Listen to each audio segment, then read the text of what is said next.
G Money. Yo, What's up, man? that was like the remix just now. You did a little extra. G. Yeah. Well. We so cool, man. No. I'm definitely excited about. I'm definitely excited about the next guest that's here. Nah, 100%. You're actually. You can throw it. Yeah, I catch. Yeah, I catch it. Yeah, I'm gonna catch you on camera.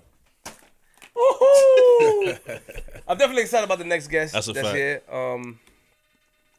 Excited. But how you doing, man? I'm good. Better. You know what I'm saying? Dawson's doing a lot better this week, so I feel better. You had COVID or no? Nah. Oh, good. Just making sure everybody got scared. She said what? I did have a little scare though. Okay. Not scared, but a friend of mine, shout out to J. Los, his mom's. You can just put him out there like that, man. Yeah, right. Yeah. We ain't get to you yet. Don't talk that. I want to shout my man out because he did the right thing. I was with him at the event. I was DJing. He held me down, and he got a text saying that his mom had it. So he told me like, yo, I just found out I gotta go home. I'm like, do your thing. So he got tested. He was good. I got tested. I was good. You know what I'm saying? But it was a little scary. My first time getting, you know what I'm saying? Like, so it's a little crazy. You know, you're still not breaking bread. You got shirts. You're not breaking no money. You gave me a shirt. Thank you. But you're not breaking no bread. You're not breaking no bread with me. I want the people to know that. They think that stop laughing. And on top of that, we had a meeting because you keep laughing at me when people diss me. Uh-huh. You know what I mean? We had a meeting, but we ain't going to talk about that now. Some things are funny, man. Nah. G Money. Yo. Hold on. Why are you excited about this next episode, G? Oh man, you know what's crazy? I was trying to find my my N1 mixtape in the crib. I saw it about a few months ago. Okay. Then we booked this guest, and I was like, "Ooh, okay, this is good. I can go grab it up, bring it back, get a little autograph or something." I couldn't find it, but I used to watch the tapes all the time when you were younger. I used to play ball. I did my little, you know what I'm saying? Holy Cross, you know, Panthers. That's a good school. Yo, we didn't introduce you yet. It's hard not to jump in. It's hard not to jump in. We about to introduce you, man. It's hard not to jump in. My bad, man. Yo, but nah, you know, I played ball up until high school, so you know, as a young ball player growing up in Queens, you know what I'm saying, or just playing ball in general, you watch this gentleman right here do his thing. You know what I'm saying? He went viral before viral on the N1 mixtape. So. Too much credit. I'm just saying. Like I said, I play ball. Like I said, let me get my little shine too, man. Holy Cross, varsity. You know what I'm saying? Oh God. Panthers. Shout to Coach Cat. You know what I'm saying? Gauchos. I was running around a little bit. You know what I'm saying? So we used to watch the tapes and go outside and practice the moves and try to get it. It was that influential. Oh hell yeah. N1 Part 1, Volume 2, like. All the way up to the ball up days with my man Special Effects and all them, like, you know what I mean? We used to heavy. G Money. Yo. Episode 184. Nigga, we made it. We got a special guest. You want to do the honors? Listen, man. You want to do the honors, yes or no? Do you know how you get when we actually do the honors? Nah, I can't. Today. You get bag? Okay, let's get it. Yo. Listen, man. You know, coming in at 175 pounds. Well, we don't know if he's that size anymore. Yeah, well, wait, give a take. 6'2", point guard from Southside Jamaica, Queens. Woo. Round of applause one time for Rafer Skip to my Lou Alston. Yeah. What's up, welcome, man? Thanks for having me, man. How you feeling? Great. Couldn't feel better, man. Been watching, staying abreast, keeping afloat with the podcast. I appreciate that. I'm a big battle rap watcher, so I've been watching the man act the fool, be a clown, mess with people. So, you know, I'm honored to be here, man. Thank you. What's going on with? Oh man, it's so many questions. We can fire away. We can go from you know what I'm saying. First of all, how you doing during this time? You flew in, you know, from Houston. Everything's good, man. I mean, the power back on out there, the water back on. What was it like out there? A lot of us feel better. We can wash our ass again. So, how long was the water off for? Like a week. Like some people still don't got water. I heard it wasn't even that bad though. It's just like they wasn't prepared for. Nah, you know, that part of the region's not prepared for that type of weather. Right. You know, it's not like here, Chicago.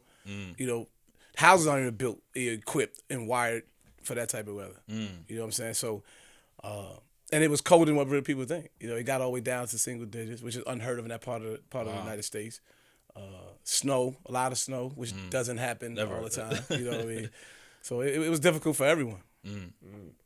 Did it because it's the first time that happened in a long time. long time. I mean, like 60. I think some of it's in between 60 and like 80 years. That has happened a long time. And you guys weren't prepared for that. That's what everybody was saying. Do you feel like you guys got the necessary help? Ted Cruz, this is Ted Cruz, right? Yeah, you got it. Yep. He went on a vacation. Yes. How did people feel about that initially? Angry. Everybody's angry. Because those are the top brass that run that call the shot callers for the state. And even the governor, no one sent help, assistance. People like I had to go to the hotel. Really? People, the hotels was packed. People was sleeping in their car. Some people died in their car because they forgot that you can't have the car run in the garage with carbon monoxide, and people died. So people dying? Yeah, man. Yeah. What causes carbon monoxide again? Isn't it like I don't know, something with H2O or something like that? But H2O is air, but something with like a mixture of something. Do we know? I have to Google it. I just wanted to test you both because I know you both wasn't paying attention in school. We weren't. But one thing what we did pay attention to, don't do that. That's a fact. We know the do's and don'ts. Running don't do that. Car, you ain't had to be Einstein for a lot of stuff. You just had to have a lot of common sense. Have some common sense. That was good. Don't do that, man. Come back. That was very good. I ain't gonna lie. You quick to your feet. Because if that's Cardoza High School. Everybody else went to Jackson. I left Southside Bay Queens and went out to Bayside Queens. when you sleep, that's like sleeping in the car and in the garage and then yes, I remember. Yes, it's I crazy. don't know why, but I know you can't. Don't do that. Like you said, right. I don't know why, but just don't. Prayers go out to the families out there that don't have any power and the families that lost a loved one. Man, we are with you, man. Houston, it's a Dallas. shame. It's a shame that we can't count on the people, out there that's supposed to be for the people. Right. You know what I mean? The politicians, they preach this big stuff, but when things like this happen, they do stuff like that. Right. And it's sad, man. A lot of people were affected by it, man. I mean, crying and stuff, things that they haven't experienced. I mean, up here, we know about insulated pipes and stuff because it gets cold up here. But up there, it's like, no pipe. Pipes burst. Crazy. In my house, the pipes is burst, sprinkler system, but water's going. The neighbor had to call me because I was in the hotel. Yo, you got to come do something about the water. Get to the water shooting up. Oh, wow. Yeah.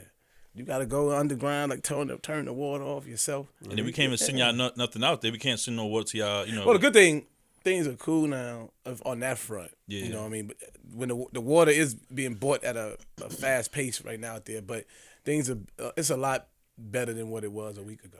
Wow. Did they send, is the government? So the relief, we got FEMA helping. Okay, good. So the relief is coming. Obviously we got the new president, so he made sure, once this thing got calmed down a little bit, and he sends help. So people are recovering. Are they gonna fix the stuff for free and stuff like that? Okay, that's what I wanted to know. Okay, good, cool. Yeah. But still not the people in the state. They're not doing it. It came from Washington. They're sending all the help. That's crazy. It's crazy. All right, man. So we covered that. So let's get back to skip to my little story, man. Up here you watch the show, you know what's going on. So we're gonna go back to the history. Before the N1 mixtapes, before the NBA, before that. To tell us who Skip to Malou was. Man, well before Skip to Malou, it was Rafer. Right. Rafer Alston. In the neighborhoods, on the blocks, from Queens. Ray. What part of Queens you grew up? Well, South side of Queens. Well, when I was born and raised for the first 10, 11 years of my life, I lived on American Linden in a building called American Towers. Gotcha. So if you're familiar with that side, So I grew up on that block right there, 170th Street, and the park that I frequented at the time was St. Albans Park, right there. So Cross Street. Yeah, I went to that park every day as a child. Played Little League baseball, and the other side, Jamaica Central Little League. So I played against all the Baisley kids, all the 40 kids. We all played against each other in Jamaica Central Little League. So we all became friends.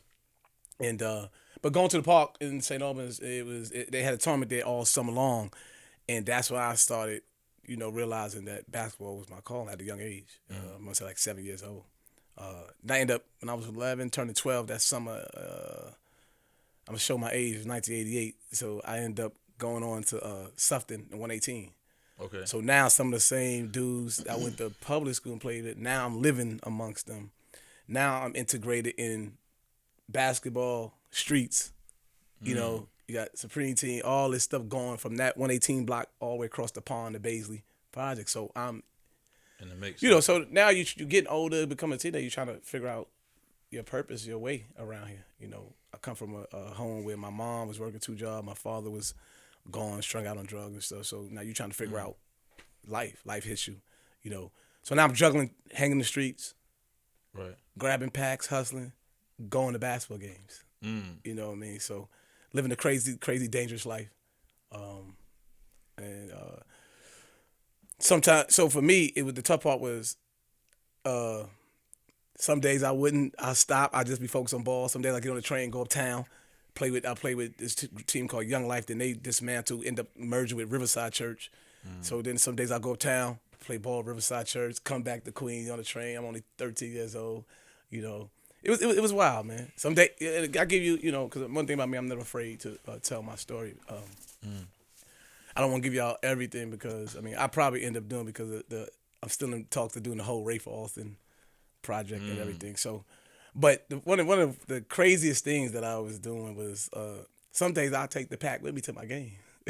And while I'm playing, and I threaten my teammates. You don't touch that coat, man. So they didn't understand why.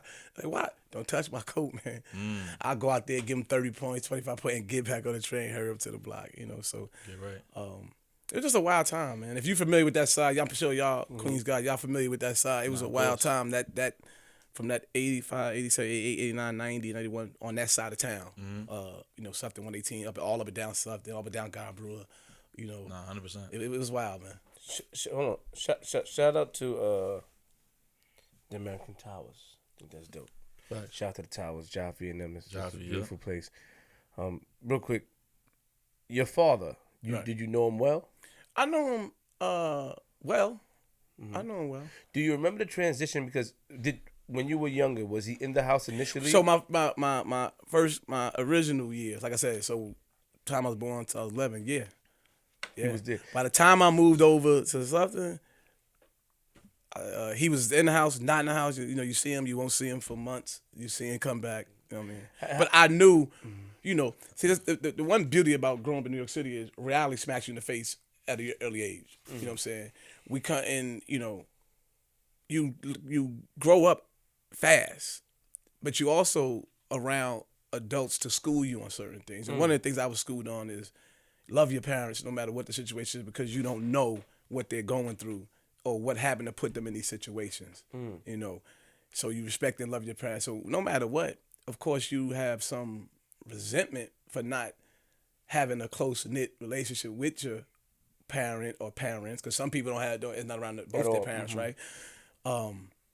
But you kind of respect them and love your parents. The question I want to know, because, you know, a lot of people that go through that, you know what I mean, you know, some of us are fortunate to have both our parents in our lives and that, but the question I want to know is that, do you remember the transition? Do you remember seeing him all the time and having that report in the transition where, yo, I think my pop's is on drugs, he's not. Oh, no, but see, how did moms take that? For me, I want to say, even when I was young, he was. Oh. Yeah, even when I was in American Towers. Because at that time, American Towers was for that side, that was a hot spot. Yeah, it was. Yeah, it was huge right there. So it was at an early age. You know what I'm saying? It just got worse over the years. But you remember, you young, you don't know if it was worse before. You know what I'm saying? Because they're older men. You know what I'm saying? You don't know what they was doing in the 70s, 80s, 90s. You know what I'm saying? So, respect. But again, I respect. You respect your parents. You know what I mean? Even though it might hurt you, but by this time, I'm at a point now. I think I'm grown. Like the moment you go out there and get into that field, what you saying is you grown. You know what I mean? The message you sending to your parents, the rest of your relatives, uncles, aunts, cousins, you grown. You know what I'm saying? So by that time, I'm figuring out me. You know, like we say, I'm doing me. So at that time, like, I'm doing me, man. You know. But what made you want to go to the streets? Like not having anything, you wanted to do more stuff? Right. You know, you living in a 1-bedroom house, 5 of us. You know what I'm saying? Siblings. Yeah. You know what I'm saying? So it's like, okay, what we gonna do? And everything is transitioning in front of you. You going from, it's okay when you 10, 11 years to come outside with your mismatched jeans, your jeans ain't match your shoes. But when you start going to middle school, shout out to IS8, because I went to IS8. Okay. You know, y'all Yeah, probably you since you like going to Holy Cross, you probably couldn't step foot in ISA at those times. I was good. I was good with it. You know, a lot of people could go to tough schools. A lot of people could go to tough middle schools back I went to then. 72. Not quite ISA, man. Not quite. No, 72 is tough though. I ain't gonna lie, 72 is 72. tough, but not quite. But anyway, so when you start going in, everybody's, you know what I'm saying? Everybody got the baddest things on you. Like, oh, I can't come like that. Gotta get right. I can't. And so, and it's right. Everything's in your face. As soon as you come out the door, it's that lifestyle in those neighborhoods. It's right in your face. It's like, yo, boom. Easy money, fast money. Yeah, man. And like I said, at that time, 87, 88, 89, it was a heightened moment on that side of town in that world, you know. We don't condone it. No, of course. I'm not, you know, the craziest part about it is you here now to, I'm happy to be here now to be able to tell it because there's other stories there that things that happened to us, we are part of, you know what I mean, being robbed, gun pointed at your head, we young kids, but that come with the territory and, you know, we like a lot of, whenever I come back here, sometimes I used to come back during the off season, I go to my neighborhood, man. And some guys are still out there, man. To me, it's even though they might not be at the moment doing positive things, it's still a joy to see them, you know, at the ages we are, man. So I pull up on them, you know, have a drink with them. Of course. Shoot some dice with them. Yeah. You know. Yo, so when did all right, so you know, you said you moved from the American Towers to something 118. Mm-hmm. Cool. Then your pops is in and out. You doing your own thing now. So from there, what happens next? Now you start playing basketball. So then, at that time, I'm always playing ball. Always playing ball. Listen, ball is me. Is even when I moved from one side to the next, everyone knew once they saw me. Oh, that's Ray. You know. Oh, you know. So I can go from being in the streets to go right in the park right there on 118, and we playing ball, right? They already knew what time it was. You know. That's the nicest one around here. You know, so everything, no matter what I was doing, ball was my dream. That was my everything. It was my sanctuary. You know, whenever I'm feeling down about something, family life, or thinking about how things are, I can go to the ball. I go to the park and you know, destroy somebody, you know, and let it out. That's you know, I played every day. When did you get nice though? Like when did you? I was nice at 7 years old. So, I was nice. It was a God-given thing. God blessed me with it. From the first time they put a ball in my hand, everything came natural. You know, it was do this, whoop, do that, whoop, and then every day I would take my ball, sit on the side. I remember most parks it's 2 courts going. You got the older dudes, you got everyone else on the other court. And your dream aspiration is one day I'm getting on that court. of course. Right? So I sit there with my ball and watch everything they doing, and then I go on the other court and I emulate it. You know, I used to get up 8 o'clock in the morning, eat a bowl of cereal, just go to the park, and I just be by myself. And then here come one kid, you want to play 1-on-1. Here come another kid, you want to play 21. You want to play 2-on-2. And then, you know, that was the life of, you know, as far as basketball growing up. It was an everyday thing. Who inspired you? Who gave you the basketball dream? Who inspired you? Who put the ball in your hand? The crazy part about that, Flip, is till this day, I don't know. Because I know they took me at 5 years old. I don't know if it was my dad who took me across the street to that park, St. Louis Park. I don't know. I know the very next year, 6 and 7, I'm crossing that big Merrick Boulevard street. You know, it's a big street to us when you're 6, 7. Like, we run across this joint. Like, yo, the Q5 about to hit you.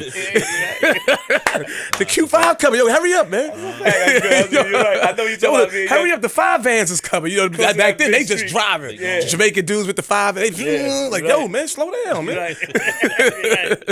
You think, yo. Linden, yeah. American Linden, yeah. Lawton. Roselle Rochester. You're right. Yeah, they got crazy. I'm telling you. Yeah, so we darting across the street every day, all day, just going back and forth, you know, playing ball. So I never knew I don't remember who introduced me to me. Okay. I'm thankful and for that, but like I said, a lot of things came natural. The ball handling came natural. The IQ I developed by playing every day, all day, watching the older people, the tournament that was in the park. So the IQ started coming every day, bits by pieces. The dream of being somebody, that was just a dream. I didn't realize I could make it until further down the line, you know, because everyone teaches you that, yo, It's hard to make it, even when you're right. So, but every coach I had, they always said, "Oh, no, this the next one to get out of here. This the next one to get out of here. If he could, not fall victim to the streets and everything else, So they knew before I did. Mama Love, real quick. Your mother. How, she was strong. Raising. Yeah. Like. What's your background? Is it a Caribbean background? Nah, man, I'm just black. What we call African American. My mother, when I was young, living in American Towers, on Sundays, she would give my brother, my sister, and I like $2 or $3 and tell us to go around to the church. So we used to go to church session. So they put the money in there. Of course, we silly. We put $1, take the other $2, go in the back of the corner store, play the arcade. Now latest sunflower seeds, the whole shebang, quarter waters. Then she was always like that, man. She tried to instill in us, the proper way.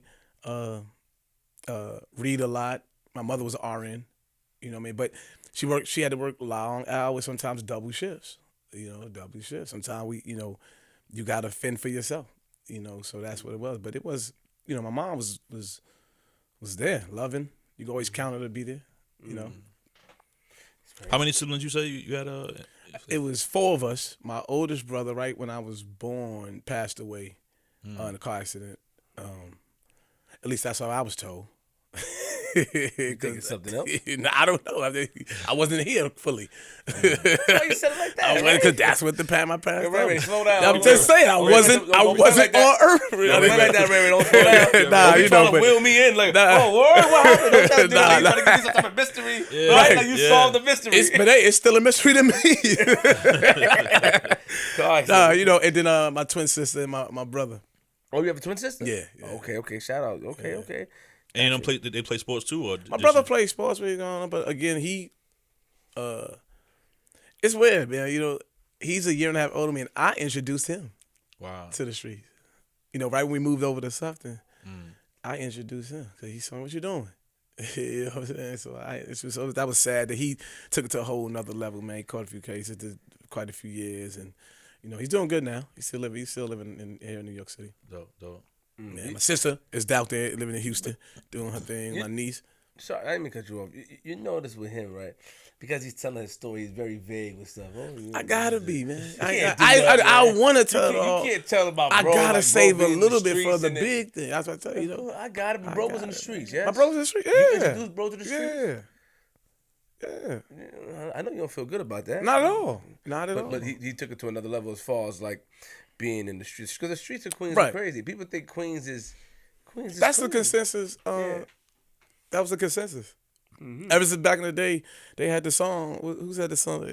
Brooklyn keeps on making it, Bronx is created, and Queens keeps on faking it. Yeah. And they believed that the whole time. You know what I'm saying? So until they come around there. Exactly. But you ever notice, no one ever says they came to Southside, maybe Queens or Queensbridge or Far Rockaway and did any damage. You don't hear somebody from Harlem say, "Yeah, I came through there." Nah. Oh, you didn't. No, you didn't. No. You don't ever hear these stories. You can't walk through certain areas. Nah, you don't hear them stories. Me growing up, and Even some of us that's from there. Yeah. Like I'm on the South Side of Queens. I'm not going through Redfern acting like I'm from South Side. Nah. They split them out. They gonna split. Nah, it's you. over. Like it's over. You ain't going through Queens.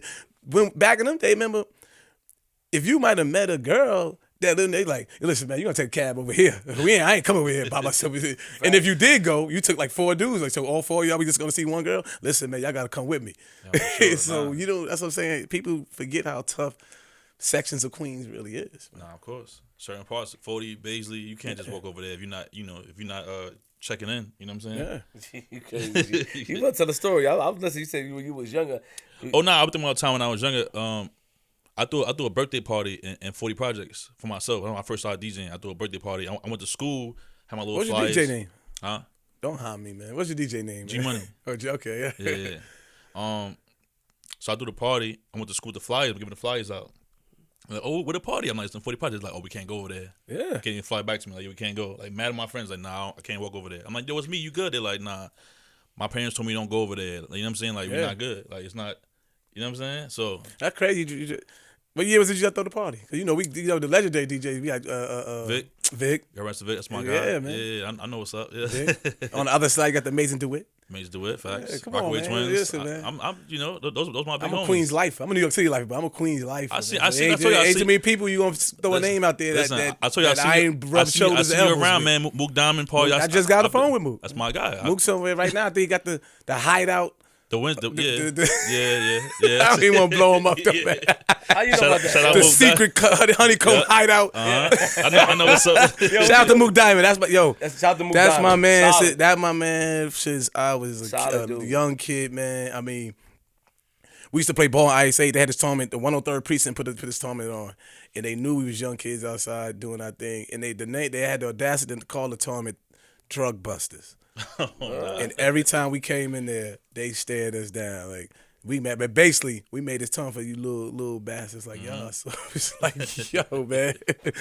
Yeah, Mook, my man. Mook, good dude. Good dude. Do a lot of events, show a lot of love. Yeah. Man. Shout out to Mook Diamond. He's been doing it a long time and he's been consistent. Oh yeah, been consistent. A key word for life. Consistency, man. Yeah.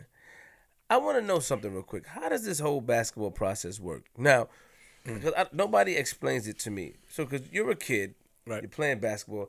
How do you start to join teams and start to join events? You know, because they have churches that play ball. They got can somebody? It confuses me. Gauchos and what is all of this stuff? Some of those, it's different. So break it down. Break it down, please. But teams like Gaucho Riverside existed for years. I'm talking about 70s and stuff like that. Really? Yeah, they go back. Them organizations go way back. Those are organizations. Yeah, I don't know. Those are the creme de la creme of the AAU world here in New York City, the Gauchos Riverside. You know what I'm saying? Gauchos right. Riverside. Okay. But from the time you're young, you got CYO. That's the church league. You talk about the churches got the league. That's CYO. And whoever's coaching them, they find the kids. They might have a tryout. We got tryout so I played tryout at St. Catherine's Church, which is like up Linden and Farm. It's like in the back, in the cut of Linden and Farm. I know what it is. I lived on Loving Hands. Okay. Yeah. Look at you. Yeah. Suburban to us. Yeah. He lived in the house. Yeah, I did. He lived in the house. But I was terrorized. Yeah. You tell me what I'm saying. Yeah. But it's so weird where he's from. You go a couple of blocks and it's haywire. You go Farm, so you up Linden 193. Go. It's like, wait, how you got a nice house right there? You turn the block. It's crazy. I know the church. The church right. It's on Loving Hands. On Loving Hands. Yeah. So I used to take the. So a coach found me when I was 8-9 years old. That's when I joined the play, but I didn't belong to the church.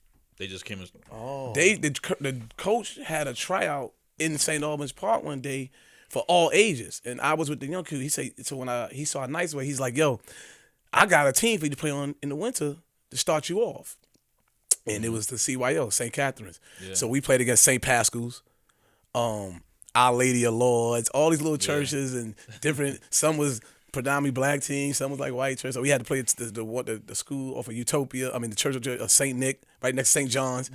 So we playing them. They got like maybe one black, so they're all white. I play for St. Nick. So St. Catherine's and St. Pascal's is all black.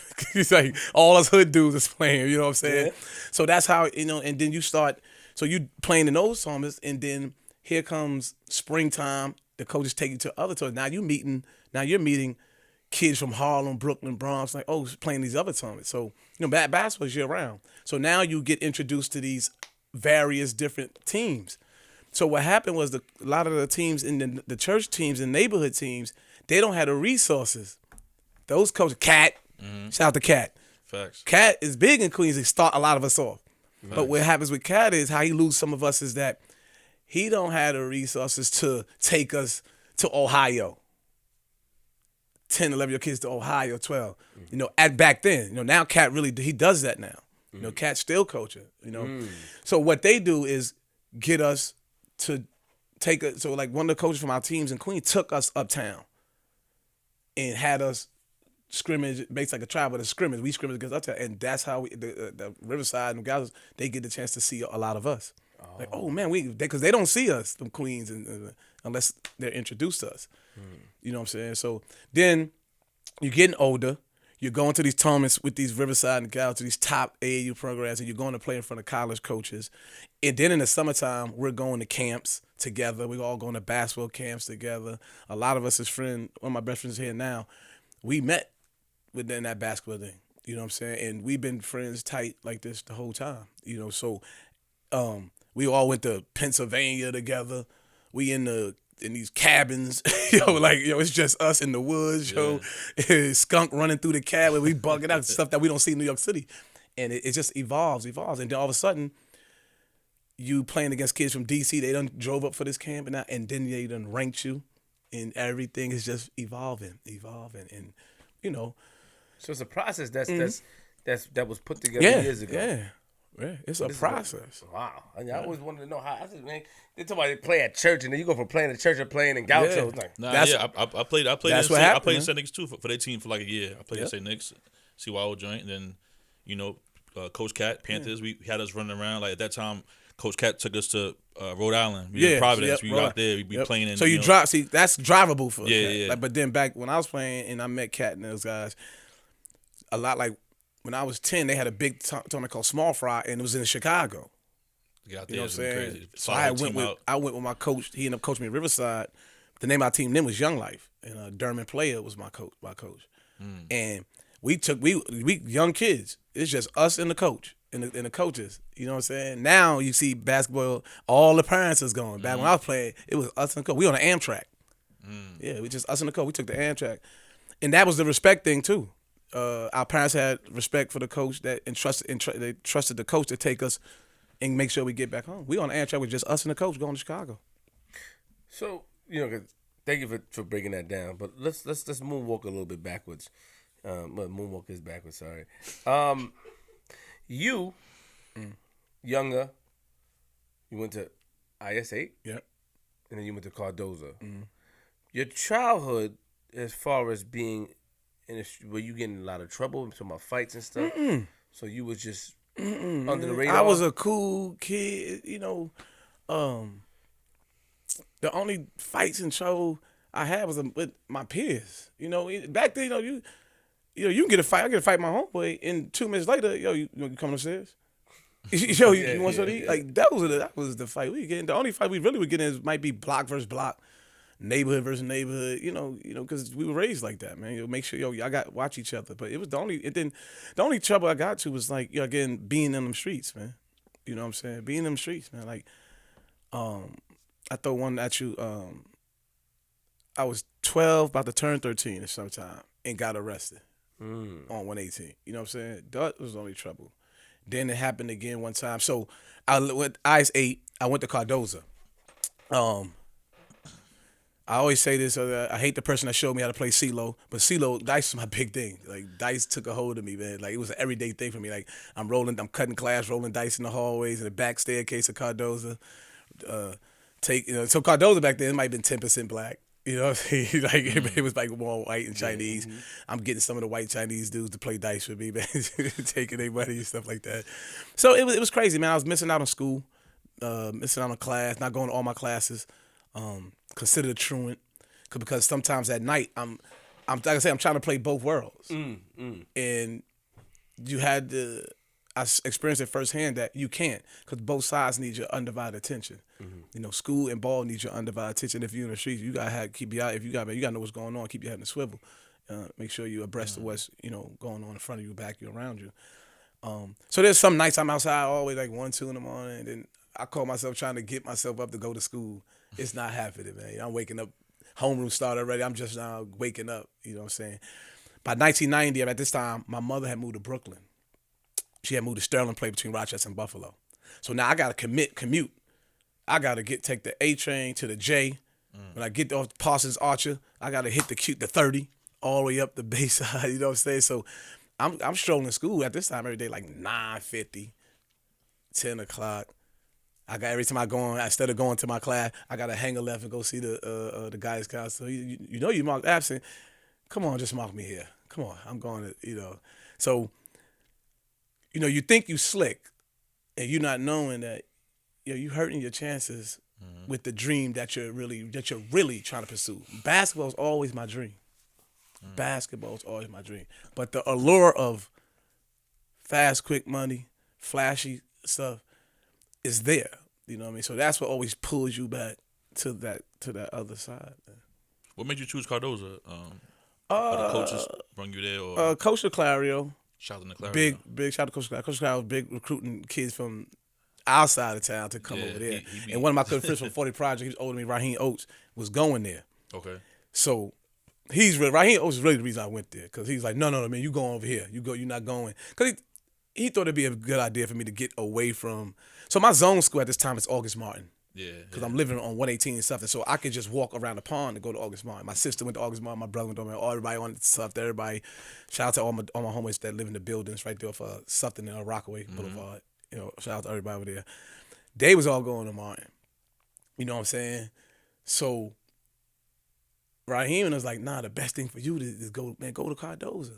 It's just us in there, you know, white kids, Asian kids, man. You ain't got to worry about all the stuff. And if I didn't go to August Martin, the next they would zone me to would be Jackson. You know what I'm saying? So on that side of town, they would bypass Hillcrest and Jamaica, Edison, and send me to Jackson. So I'm already hanging out in the streets, and Jackson was like going to, like, equivalent to Joe Clark at Eastside High. You know what I'm saying? It's like, man, don't go there because they doing all that and then some up there. So it was like, nah, okay, I went to Cardoza. I ended up going to Cardoza doing the same thing that I would have did in August Martin and Jackson. I'm like, why am I going an hour bus ride that I could have just went right here? It would have been a lot worse though. Yeah. If you was in Martin or Jackson. But the crazy thing about you know how it is when everybody know you. It's like, man, leave. You know, that's the beauty about playing ball too. I cut the easy pass everywhere, man. Oh, that's Ray, man. That's Ray. Let him go. So you were playing for the team in Mendoza? You were playing for my freshman year I played. My sophomore year, my freshman year we had a strong team. I was on varsity. I thought I should have played a lot, but I know my coach had I would say a heart for the starting point guard, and so I played little, but it was cool. It was explain that, you know. Played very little. I wasn't playing a lot of minutes. Got it. You know what I'm saying? So it's a 32-minute game. I might have played like 10 a minute game, but it made no sense for me to play JV, right? Because in public school, there's no freshmen. That's in Catholic school. There's no freshmen. It's JV or varsity. It made no sense for me to play JV because I would average like 40 or 50 on JV. So it was like, let's just get them. And I was skinny, little scrawny. I was 5'5" and skinny. You know what I'm saying? So. He probably felt like, man, I don't know, he's ready. His game is good enough to be on varsity, but I don't know he's ready. So he didn't play me a lot. My sophomore year, I go from not playing a lot to playing the whole game, averaging 25 points per game. You know what I mean? So I played my first year. It was like around my junior year is where the schooling just took a turn for the worse. You know what I'm saying? I'm talking about I played the first 5-6 games, averaged 30 points per game. I was eligible for the rest of the year. You know what I'm saying? Then my senior year, same thing. I played the first 5-6, getting like 33 points. At this time now, I'm scoring 33 points in only 18 minutes because my first 5-6, we were blowing teams out. Like we're blowing Franklin, K-Lane. All them schools were trash to us because at this time, Cardoza, we like the cream of the crop of Queens basketball, Queens Public School, Cardoza and Jackson at this time. And your first 5-6 game is non-league games. We might play Lane, Bound, schools that's not in our division. And we smoking them. Then I was ineligible again for the rest of the year. Ineligible, man. You're not when you failing classes. You're not going to classes. So you was doing bad. You see how this suburban dude right here. He went to every class. No, I've been to 11 schools in my life. Yeah. Wow. He just don't. He don't play no ball, so exactly. he don't know the ball. Don't judge the book by its cover. Watch your mouth, man. Watch your mouth. So he was he in the school just acting the fool. Exactly. Yeah, you know. Yes. While we cut a class rolling dice. What was the other big thing in school? Oh, at the lunchroom. This ain't even your lunch period playing spades. Yeah. The security guard coming like, you was just in here 2 periods ago. Did y'all like when y'all played? Because I remember there was a big fight in Madison Square Garden with the high schools. Did y'all ever have a situation like that, like high schools where there were fights and stuff? Well, not us, but yes, it happened. But so we were scheduled to play Jackson one day, and so what happened? It was a snowstorm and everything. And the game got canceled. But everybody was coming to this game because you got Jackson. I'm from Southside. A lot of Southside kids, everybody from 40, they go to Jackson. You got the North Side. They believe, heavy in all the North Side, Queens, everything. So I got a couple of cats on my team that's from Southside and the North Side that went to Cardoza. You know what I'm saying? So this is the top 2 public schools in not only the city, but in Queens. And it just so happened a snowstorm stopped it. And the big talk was around town was that game probably would have never finished. Damn. It would have never finished because Jackson's so small, but they don't care about jam packing everyone in there.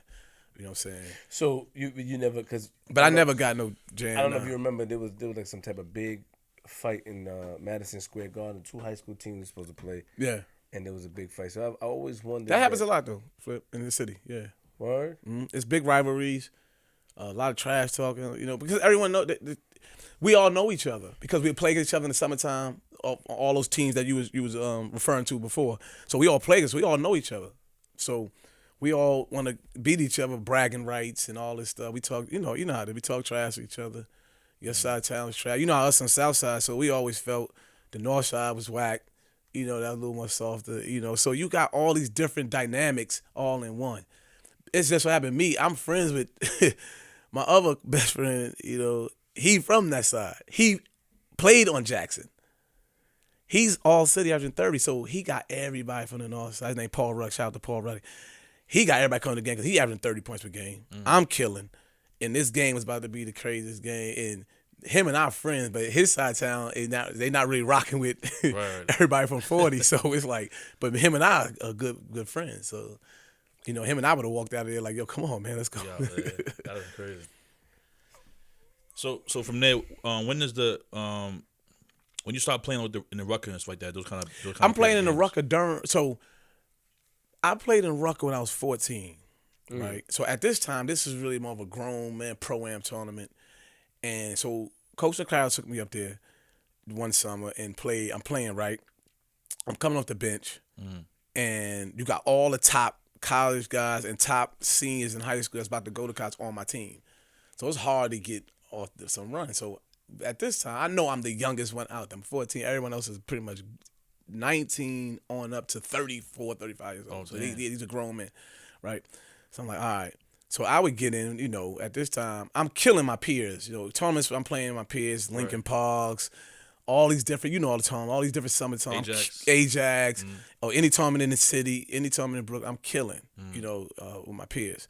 And so they like, man, come play up here. Let me see what you got. So they'll sub me the game, and I'm fast. I'm weaving in and out. I'm laying. So a lot of people don't know this. My first nickname is not Skip to my Luna Rocker Park. My first nickname was the Energizer Bunny. So the guy on the microphone was like, here come the Energizer, because he keeps going and going and going. So the whole play, every time I subbed in, whenever I did get in at that time I was 14, everyone is like, oh, the Energizer, wait till he get in. Even though he might not, even though he'll get in when it's like kind of, they're up by 17, like, but wait till he get in. It wasn't until I was 15, the very next summer, that's when it came full circle. Somebody was shooting a free throw. Right? So now at this time, all them dudes I played with last summer, they in college, they gone. So now this time, I'm like the main guy out there. I'm like, wow. Right? Who'd ever thought? And so it's a free throw. So I'm like, what could I do to get these people off their feet? And I just thought if I get on a 2-on-1 or 3-on-1 fast break, I'm going to just come down, let the ball bounce, and let the defender think I'm not paying attention to the ball. So I just dropped it. It was a 3-on-1. And I just start skipping like that. He goes and runs for the ball. I wrap it by, throw it to my teammate. He caught it and dunked it. Pandemonium broke out. Now, I'm just thinking this is a summer basketball game. This is what people do. This is what we do in New York City. Pandemonium just went crazy. People running on the court, the microphone. Oh, my God. They got a new nickname, ladies and gentlemen. That's the Skipster. That's Skip to my Lou, ladies and gentlemen. So I'm like, what the hell? It's just a move. I had no idea this nickname would carry me the rest of my life. You know, like this would be some legendary, like I'm Clark Kent, Superman type situation, and that's what happened. Who was the guy that was on the mic? You know Duke Tango, Al Cash. That's they call themselves Tango and Cash. And out of nowhere, man, the rest of the summer. So back then, like Hot 97 was the hottest, right? So you listen to 97, and I'm like Angie Martinez. I forgot who else was on there. It was like, so I forgot who it was. One day I'm just listening to, you outside, we just listen to the music and everything. We chilling in the projects, and I'm listening to me like, man. So they asked somebody, what you about to do? And the dude said, man, I'm getting out of here. I'm heading up the Rucker. Skip to my Lou about to play. And we all jumped like, I'm 15 years old. They coming to see me? Like, I'm just First of all, I don't have a way to get to my game. And they're coming to see me. I got to figure out which one of these cab drivers and what train I'm about to get on. So every day before whenever I had a game, I'm rolling dice And everybody in the project, all the big time hustlers, they like, yo, we going, what time you play, Skip? I'm like, I think we got the 6 o'clock game, right? All right, we going. So I'm like, they going, okay, cool. Everybody disperses. I'm standing there like, yo, what you doing? Everybody left for the game. I said, yeah, I wonder why they left the person they're going to see. They're going to see me and left me here. So I'm like, yo, what I'm gonna do? I said, man, I got a pocket full of money though right now. I know I just bust these dudes in their face in this dice game. Though. I know that's right. So I go grab my shoes. I'm like, oh snap, it's 5:15. It's no way I'm getting there by 6. And it's gonna be hell to get on the Van Wick, then to get through the Grand, to get up to the tribe, bro. So I got the cat went to the cast and got 88. Right, so I'm like, oh, 80, you gotta take me, 80, you gotta take me, man. Come on, you gotta take me. We flying through there. So I came late. So my team is down, but as soon as I walk through the park, everyone stands up and give me a stand ovation. He's here, y'all. He's here. I'm like, so now I'm like, yo, what the hell is happening? I'm confused. I'm a young kid. I don't know what. I'm like, I just want to play ball and go back to Southside Jamaica, Queens. I don't. Like, so I used to come late, damn near every other game. People think I wanted to come late to get a stamp. I'm like, I have no ride. There was a lot of rumors going around that you were trying to be Hollywood. I had no ride. I'm 15. I'm 15. I didn't drive. Come on, other dudes had the little hoopties. So remember the dudes, like I grew up with dudes that was hustling. They go buy a little hoopty. I had no ride. You know I got to get at you, right? I listen to you. I got to get at you. Right? Yeah. So the rumors going on that you were Hollywood, Skip. Never. Came Hollywood. You didn't have no ride. So why you didn't make arrangements to get a ride, Skip? Why you didn't tell people you had a ride? Or Here's you like the the thing. mystique?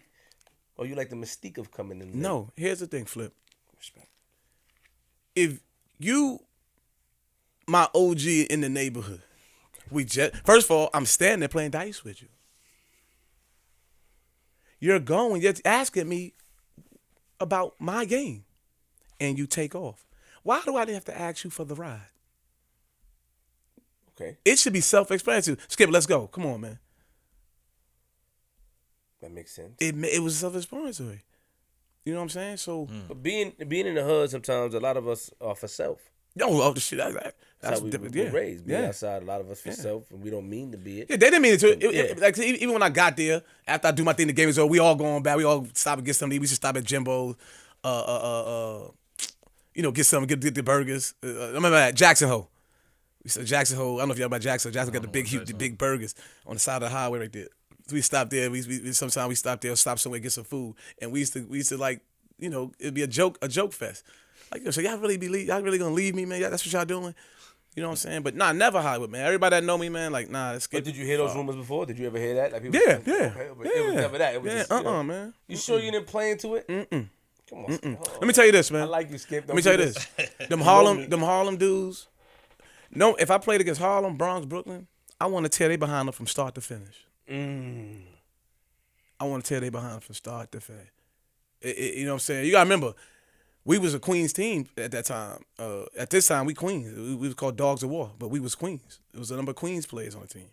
So you know how personal that go. Yeah, facts. It was personal with those guys in the Rucker Park in the league because all they friends, all they girlfriends, everybody, they coming to see me. So that hurt that they couldn't stomach that. You know what I'm saying? It was times I still got scars under my chin, my hair don't grow on my goatee because one time I went up, a dude ran and took me out. I fell straight on my chin. I said, I don't know why you try to take me out because you can't stomach this behind kicking. You know what I mean? And everybody's glorifying skits in my Lord time. You know what I'm saying? When I'm not playing and they playing, oh, it's y'all world. You know what I'm saying? So that's how I went. So you said senior year. What happened next though?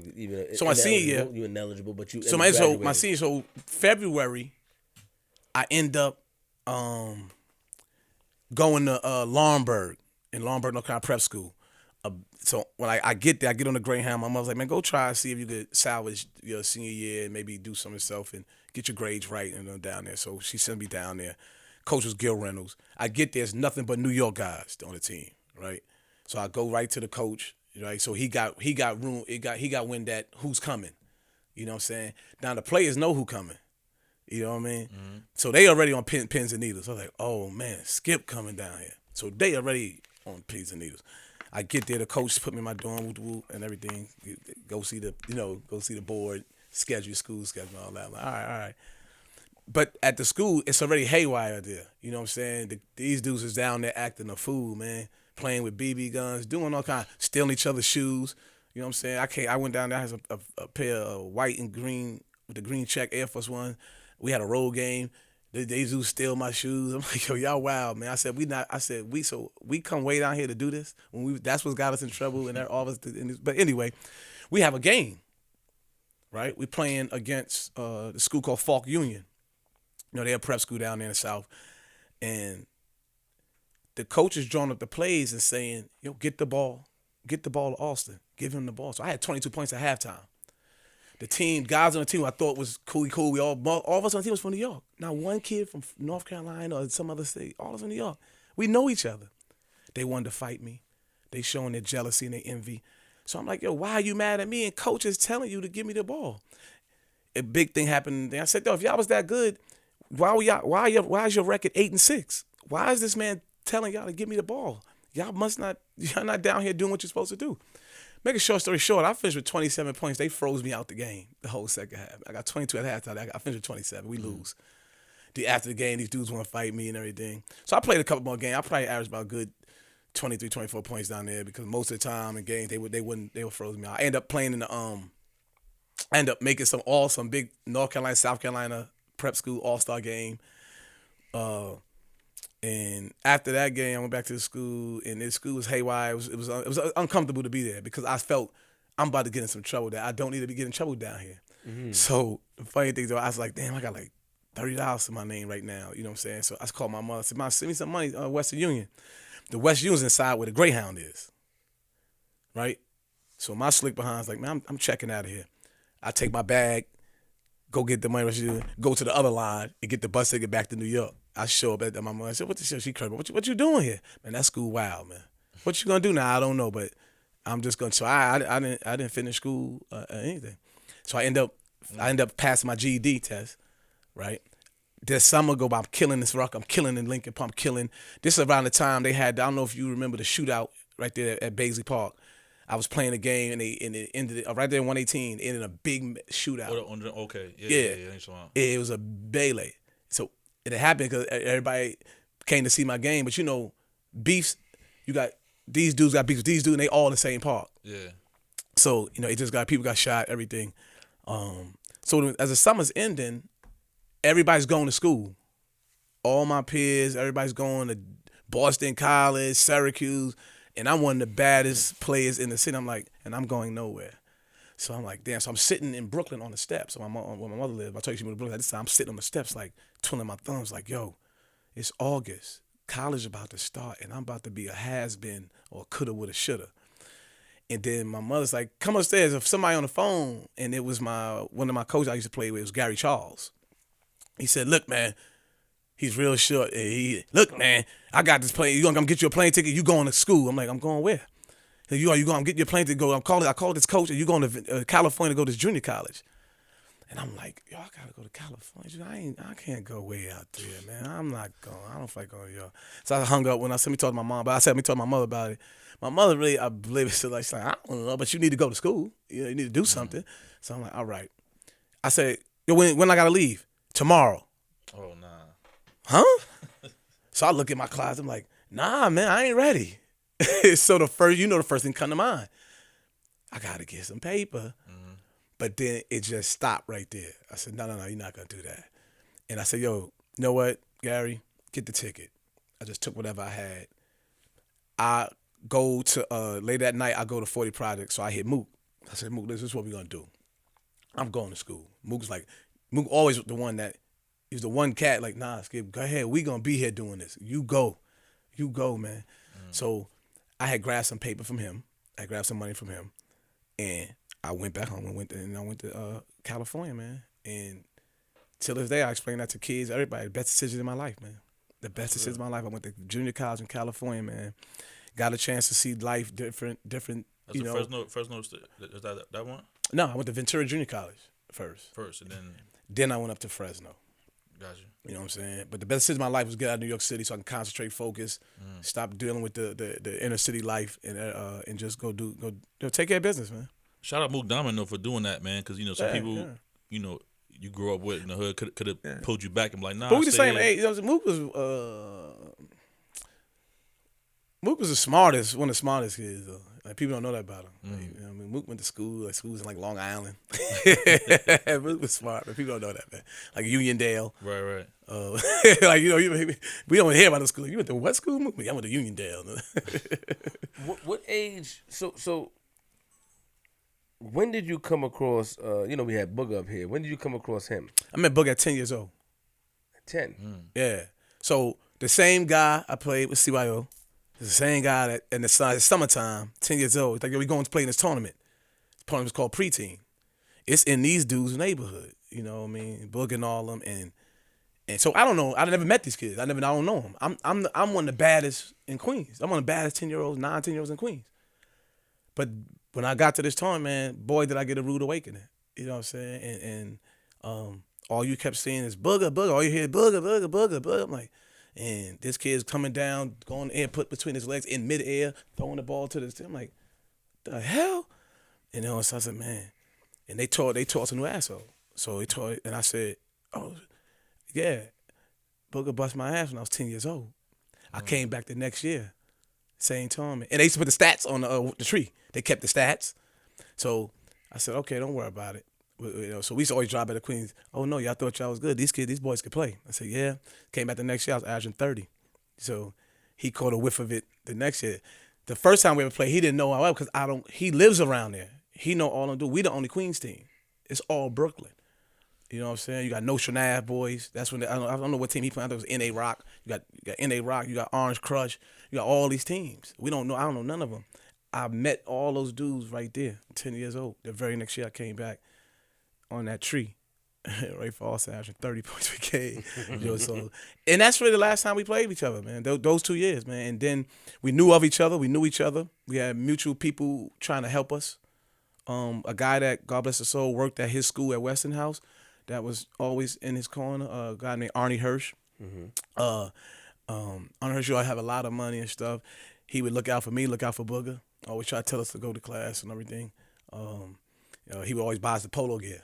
And at this time, I'm living in Brooklyn, and you had the low crew, and you had Decepticons. Low life. Low life. You had Decepticons and all that, right? So my behind, Hirsch buys me this ski coat with this polo ski man on the back, the goose, the puffy joint, one of the hottest polo joints to hit the pavement. I wake up late, go to school, so I got to transfer the train from the A to the J right there at Broadway Junction. Yeah, this where these dudes be. Mm-hmm. It's like I'm going up the steps, whistling Dixie, thinking everything, and I look up coming down. It's like 20 low lights, and I got a rude awakening what the low stood for. They wanted that polo coat, so common sense. Man, I can't beat 20, 30 of y'all. So they took my coat. I went to school cold, and I told the class, I said, but I'm not going home cold. What you gonna do? I'm taking somebody's coat out this closet in here, and I'm going home. And that's what I did. I took somebody's coat out of the closet, and I went home. I threw their coat away. Well, I didn't go home, so I went to the neighborhood again. I threw their coat away and went and bought me a beer. That's when the beers was out. Remember back then you was called a lame. You had a triple fat goose, so you had to get the beer. No, you're a little too young to know about that. The triple fat goose. The triple fat goose flip is soon as you wear it, the feathers keep coming out your coat. So every time you walk around, it look like it's snowing, but it ain't even snowing because you got feathers. I know to get out of here, man. Yo, so in your opinion though, like I know you saw the episode we did with him. He was nice though. He was nice. He was just one of the best to do it. One of the best to do it from a young age. One of the best to do it. Like I said, I was I never came out and was a cocky guy. I never tooted my own horn. Everyone else would let you know how bad I was. You know what I mean? Borough to borough, state to state. They tell you that's a bad. Rafer Alston, Skidman was a bad dude. We knew he was bad at a young age. You know what I'm saying? I think with Bugs, one thing was everyone else kept getting better. Bug was before his time. The things Bug was doing, never, from a kid standpoint, never saw it, never seen before. So Bugs was before his time. You know what I'm saying? His IQ of the game, no one saw the floor like him. You know what I'm saying? Boog going straight, and he see his teammate behind him, and he just drop it like that. And that's he was cold as far as his IQ, his passing. But like me, we both look like we was malnourished. We skinny, you know what I mean? You see us now, we still the same way, you know. And what do I say? The process. The process. Being a basketball, trying to be a basketball star, there's everything that come with it, right? Being a good person, good citizen, respectful, going to school. And I think him and I ran away from the school part. I don't think anybody has a problem with us as people. Not too many people say we're bad kids and like that, but I think we both shied away from the school part of things, and that's the part that, for me, my high school career, I didn't have the storybook high school career because of the school part. He didn't have the storybook high school career because of the both of us was like truants. Wow, that's real. And I know you watched it. It was sad. A lot of people reached out. You reached out. It was sad. So that's what made me reach out to you. I watched it. It wasn't sad for me. It's funny. I was up late and I caught it. Somebody said, "Man, you see the Booger?" I said, "Nah, but that's my guy." Like I said, him and I never hung out every day. He lived in Brooklyn. I was a Queens guy. I was Queens to the heart. Even though my mother lived in Brooklyn when she moved, I went back to Southside to be quiet. I love all the dudes I lived on the block with Brooklyn and everything, but I'm a Queens dude to the heart. So I never hung out with him, but we know each other. When they say his name, it's respect. When they say my name around him, it's respect. You know what I'm saying? If they say Booger better than you, I'ma always say no. If they say Skip is better than Booger, Booger's gonna always say no, as we should, because you have to feel that way. When we were coming up, it was so many tough players. You can't say no one better than you.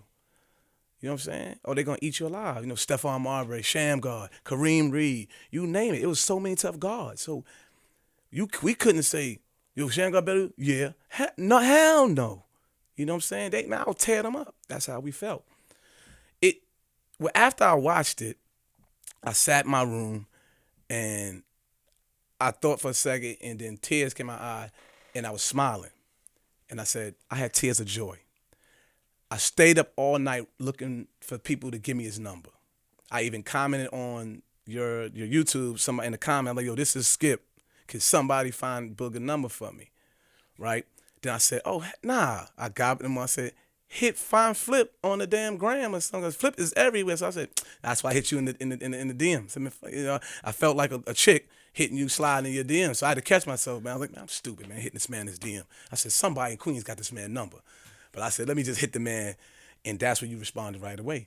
So I had tears of joy in my eye because when he was crying, I knew right away. See, if you backtrack what I told you, right before I went to school, my Gary Charles called me. I was sitting outside on a step, thinking about, I'm about to be a woulda, coulda, shoulda. Right? But I had tears of joy for him because he was holding that in for so long. And for a man to come up here who really, he don't know y'all, and to let that out, I told him, I'm proud of you. You finally got that off your chest. You holding that in for so long.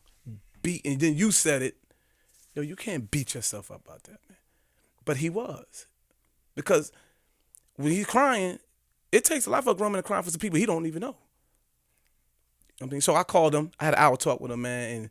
And, for him, man, like I said, get that off your chest. Now, when I spoke to him, I said, another reason why I'm calling you is I see some positive things down the line for you. So we're going to sit down, rap whenever I get a chance. We're going to sit down, rap about some things going forward. I thought about it. I said, yo, go state to state and tell your story. They pay people to be a speaker. I said, that's what I said, I'm going to get with some people, find out who books this stuff, who books, because I do that sometimes. My best friend manager right here, he took me to Norfolk State University, right? They paid me top dollar. I spoke to all alumni, 500 people. It could be nerve-wracking. It's going to be nerve-wracking for him. But once you do it a few times, you're going to be. I said, Boog, there's a kid in Chicago right now that's a Booger or Skits Malou that's about to make these same choices and to make these same decisions. They hear your story. You go talk to them. You can stop them. There's a kid in Detroit Go let him hear that story. He's nice, but he's about to probably throw up some type of blood sign gang. He's about to get with some gang. He's about to make that decision. You probably could stop him. Go. Let's go around and tell your story. They'll pay you. That's what I saw when I saw your thing. That's what it was. Tears of joy. I'm proud. I'm happy for this dude. You know how many of us hold stuff in? You know what I'm saying? You know how much a lot of us live with trauma? You know what I'm saying? I live with trauma. I'm not proud of being in the streets. You know how bad I hurt my mother? You know what it's like for a mom to come home at night after a double shift at 1 a.m. and your 13-year-old son is not in the house? I'm not thinking about that. I'm on the block. I'm way on the other side of town. I'm at the block party on the other side of town. I don't live back there. I don't live across the what we call it in Queens when you on the other side of Lincoln Park across the bridge. Yeah, we like we don't. I don't know them dudes across the bridge, but I'm back. They got the block party. I'm back there. You know what I'm saying? So when you get older and have kids, you're like, yo. Mm-hmm. So a lot of days, man, you think about you got to call your mom. I love you, mom. I know that probably nights you probably stood up like probably crying in there. You know what I'm saying? You probably was crying, man, because you like, you don't know where I'm at. You know, then I'm coming in. I'm the next day I go to Green Acres or something or Gertz. Remember back then Gertz, you buy the sneakers. Mm-hmm. I got, you know what I mean? I'm buying stuff like she go in the room like, where's all these sneakers from? You know what I'm saying? One day it really crushed her when she found a stash. You know what I'm saying? And you know, my mother could have threw me out. You know what I mean? She had the coaches, people come over, coaches. She said, I need somebody to help save my son. You know what I mean? She had people, my coaches talk to me, everything. I need somebody to help save my son. I'm about to lose my son. You know what I mean? To this life. You know what I mean? So people understand, a lot of people, even though you're grown, they see you smiling at, but they don't know you live with trauma. You know what I mean?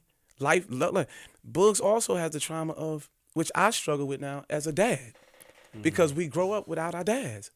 We grow up in New York City in a place in the concrete jungle where we learn survival tactics. So when he was talking about, when y'all was trying to say, well, you got to reach out to your daughter, she was like, well, she might not want to talk to me. That right there is letting you know, it's not that he don't want to or she don't want to, it's that you never learned how to communicate and do that because no one taught you that when you were growing up.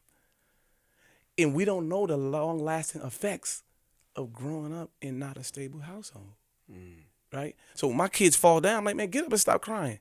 And I realized that's not no way to talk to the kid, but that's how I learned, right? You fall down outside, you fall down the park, ain't no crying around here. Get your behind up, young. You know what I mean?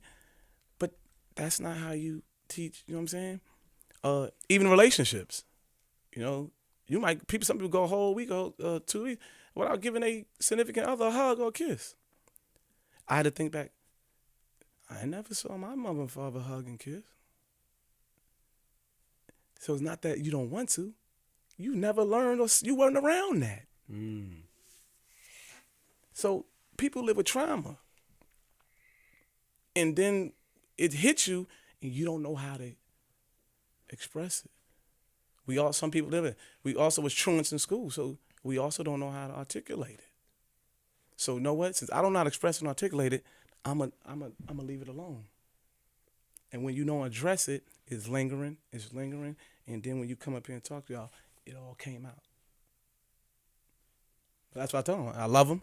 You know what I'm saying? I love them. I respect them, and you know what I mean. It's gonna be happy to see them too. I'm gonna be happy to see them come through that door. I definitely appreciate that. I think that a lot of times in our neighborhoods, growing up, you know, not having the guidance, not having the understanding of how to communicate with each other, because our defense become our offense. Yeah. We become extremely defensive because of the environment we're in. Yeah. Because you got to stay strong.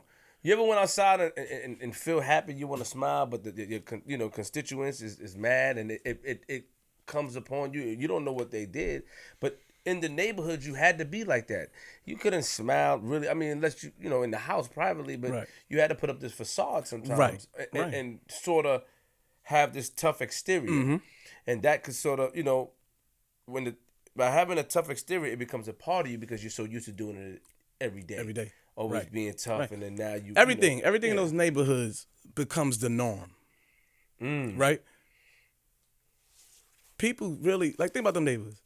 People hustling on the street corner where grown-ups are coming in from work, has to walk around you doing some negative stuff. Now, how asinine is that? Because now we think it's normal, right? Standing outside on the corner drinking 40s and all that, where kids are riding their bikes. They got to ride around. You need to go somewhere. But no, it becomes a norm because it's every day. Every day. It becomes habit. You know what I'm saying? So that's why for me, man, I thank God for basketball too, because it took me so many places, man. I've been to so many cities and states, so many different countries, man. It was a beautiful thing. I used to come back and tell kids stories, and they're like, what? Right? The one thing I was shocked is like coming back there is some people always had these dreams man, I want to go to London and Paris. I said, one day I looked at them, I said, have you ever even been to Idaho? And they said, no. So why you haven't even touched all 52 states in our own country? And people don't understand that. You know what I'm saying? There's places in our own country that a lot of people haven't been. Young kids, where we all go, they never been. Idaho, Montana, South Dakota, North. I've been in them places because of basketball. I understand why they're not going because, our parents don't have the resources to be taking you there. There's no reason for us to go there. But sometimes you need to experience that because there's life outside of the hood in New York City, right? There's life outside of that. How did the whole, first of all, that's your best friend, right? Eddie Lau. Eddie Lau. How did you meet Eddie? Eddie Lau, man. How did we meet Eddie? To become best friends. Hey, man, we old, man. I'm 44. So, how did we meet, man? Camp. Eddie, I'll tell you this. Eddie played basketball? No, yeah, Eddie's nice. Only Asian guy with all the blacks. Only Asian guy with the blacks, man. So, Eddie was nice? Yeah, Eddie's nice because Eddie can shoot a jumper. And most of us black city kids can't shoot a jumper. Yo, we can't shoot. Come on, Eddie, we gonna shake our man, they gonna double me and gonna throw it to you. The funny thing, in the camp, they put me on a team. My team was a little weak. I was like the best player team. He on a stack loaded team. They mess with me, teasing me, messing me. I wanted to fight every day.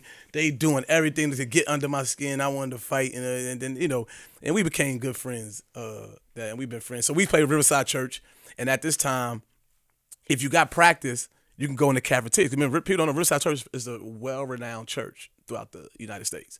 That church in Harlem, and if you got practice that day, you can eat in the church, and they got the cafeteria. They got baked chicken, fried chicken, rice with gravy. Yeah. So we in this we city keep like we used to 4 wings of fried rice and some pizza. So he used to call me every day at night. Yo, meet me on the back of the F train, and we're gonna go up there and just tell them we playing just so we go get a meal. So we used to go up there and get a meal every day. So we used to be like, they was like, y'all don't practice today. Yeah, we playing with the older team today. Rice with gravy, we get the fried chicken. So, and we used to do stuff like that. We used to hop the subway, don't pay our fare, go play ball. You know what I'm saying? Eddie grew up in LES. He grew up in Lower East Side, so he grew up around the hoods and everything. A lot of people ain't familiar with Lower East Side. Alphabet City, all that. Yeah. And one mixtapes. Mm-hmm. Like, so I hope I didn't miss anything. You went to college, junior college. Mm-hmm. That's where you went. And then G said another college. You asked him if he went to Fresno. How did you? Why did you leave the first one to go to the second? So that's funny. The first one, we ended up winning the championship out there. I ended up getting MVP. All right. What year is this? Sorry. This is 94, 95. Got it. Okay. All right. I know you got a kick out of me telling you my age is 44, so you want the people on there to know that this motherfucker old. Yeah. I just want to make sure. Yeah. 94, 95. Crazy, okay. man. Yeah. You said earlier you didn't want to see. I tricked you. See how good I am? Crazy, man. Yeah, it's okay. Yeah, so 94, 95. And I had got into it with my teammates. He wasn't in my team at the time. He was transferring from another school. So this is after we won the championship. He transfers into the junior college from another school the next semester. So this is it's the springtime, right before summertime. The semester gonna end. Do 6'7", 2 something. We in the house playing the video game and everything, and he keep popping me in my head. Now I don't know if he know where I'm from. That even if you say what's up to me and rub my head, hey yo, my man, stop trying to sun me, man. You're not playing like that. Yeah, you know what I'm saying. So he keep popping me in my head. And I'm like, yo, my man, chill out. Excuse me. I'm like, yo, man, please chill out, man. You're bugging out. He hit me again. Yo, man, you got one more time. So the other dudes think I'm playing like loud and chill. I'm looking at them because they from California. Like, oh, they don't understand how we raised and where we raised. Yo, my man. He did it again. And it was a weight bar that we was doing curls with. And I just got it and hit him. Boom. And he just dropped. I hit him like right here or something. Like he just dropped. And I just dropped it. And I went back playing the game. Like nothing. I'm like, oh, my man, I just warned you to cut it out. You know, plus, even if we got in a fight, he's 6'7", something. I'm 6'2". At that time, I'm 160 something. I wasn't even, you know, I'm like, I ain't got no wins with my hands with this dude. So it was a no-brainer. So the coach brought everybody in the meeting, and he told me I had to go. I'll go back summertime. But at this time, Jerry Tarkanian just saw me play. God bless his soul, my coach, Jerry Tarkanian. He used to coach UNLV, Larry Johnson, Stacey Augman, all those guys, won the championships. He saw me play in the junior college. And the day he saw me play, I had 24 points, 8 assists.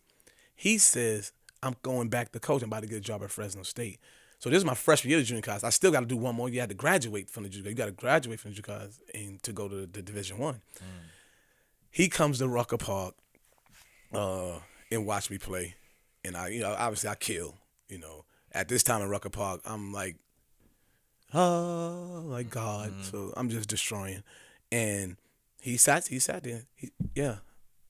So we had to figure out what's the next move. So he said, there's a junior college right 2 miles up the street, Fresno City Junior College. And Daddy said, man, you're going to go there, finish your second year, and you're coming over here. And that's what happened. So while I was at junior college, I became junior college All-American. I was like 21 points, 8 assists. And yeah, Flip, I always plug my stats. So I had 21 points, 8 assists. And I was a junior college All-American. I was on Slam. So at this one, I was in the middle of the Slam. I had a 2-page layout. That summer, I come back here. They put me on the cover of Slam. So and that just elevated my status worldwide. That just elevated my status. Why you show off so much, Skip, man? I don't show off. Nice. I speak facts. I speak facts. That's it. I speak facts, man. I don't gotta lie. I speak facts, man. Let's go. Facts, man. So when it went crazy from there. Crazy. And what year was that again? So now, when I went to Fresno State, it was 97, 98. Got it. Okay. Because I had to sit out when I transferred. They made me. It was a rule.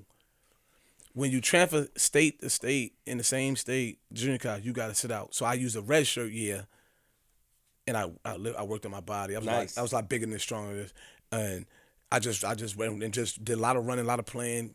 Got my grade. My grades, so my junior college grade was better, a lot better than high school. I found college to be easier.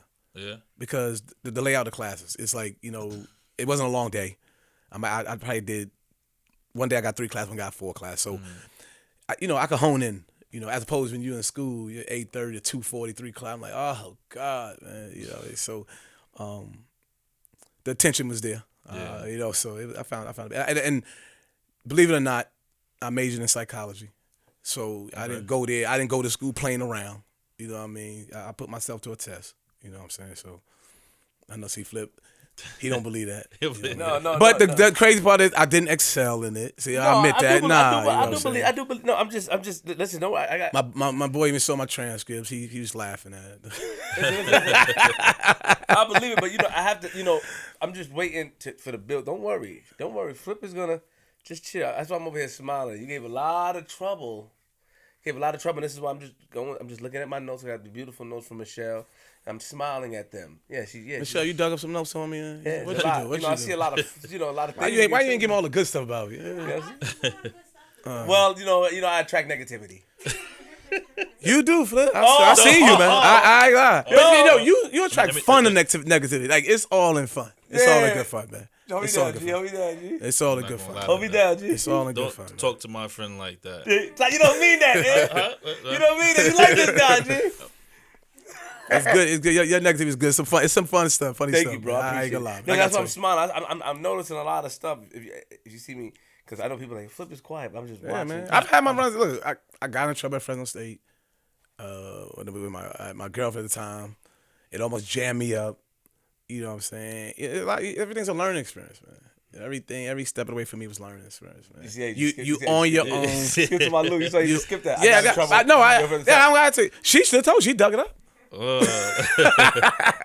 She dug it up. She didn't tell you. You know, but it's learning experience. You hit her? No. She said I did. No. Oh, for real? No. What comes out like when you have trouble like that? How bad can it get? As bad as it can, because I'm magnified. Remember, I was, at that time on the cover of Slam. Everybody's coming to see me. NBA scouts, everybody. Do you think women do that intentionally when they know? Or like, do you? I can't say that. You know. I respect that. It hurts. You know. Look, we men. It hurts to hear that, you know, somebody that you have fallen in love with is messing with this person. So it hurts. So, you know what I'm saying? So I can't say everyone's doing things intentionally. You know what I'm saying? Sometimes you gotta understand your role we play in it. You know, you don't want to own up to it because at the time you're young and dumb and you think you're the man and you think it's fun to move around like that.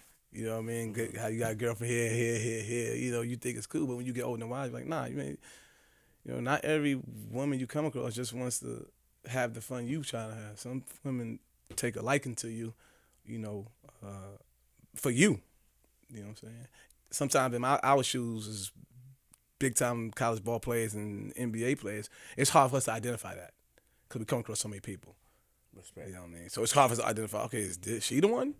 She the one. Yeah. So you don't know because you're like, I don't know. Like you saying, I don't know if this is the one that's trying to set me up. Or you don't know. Yeah. It's tough, man.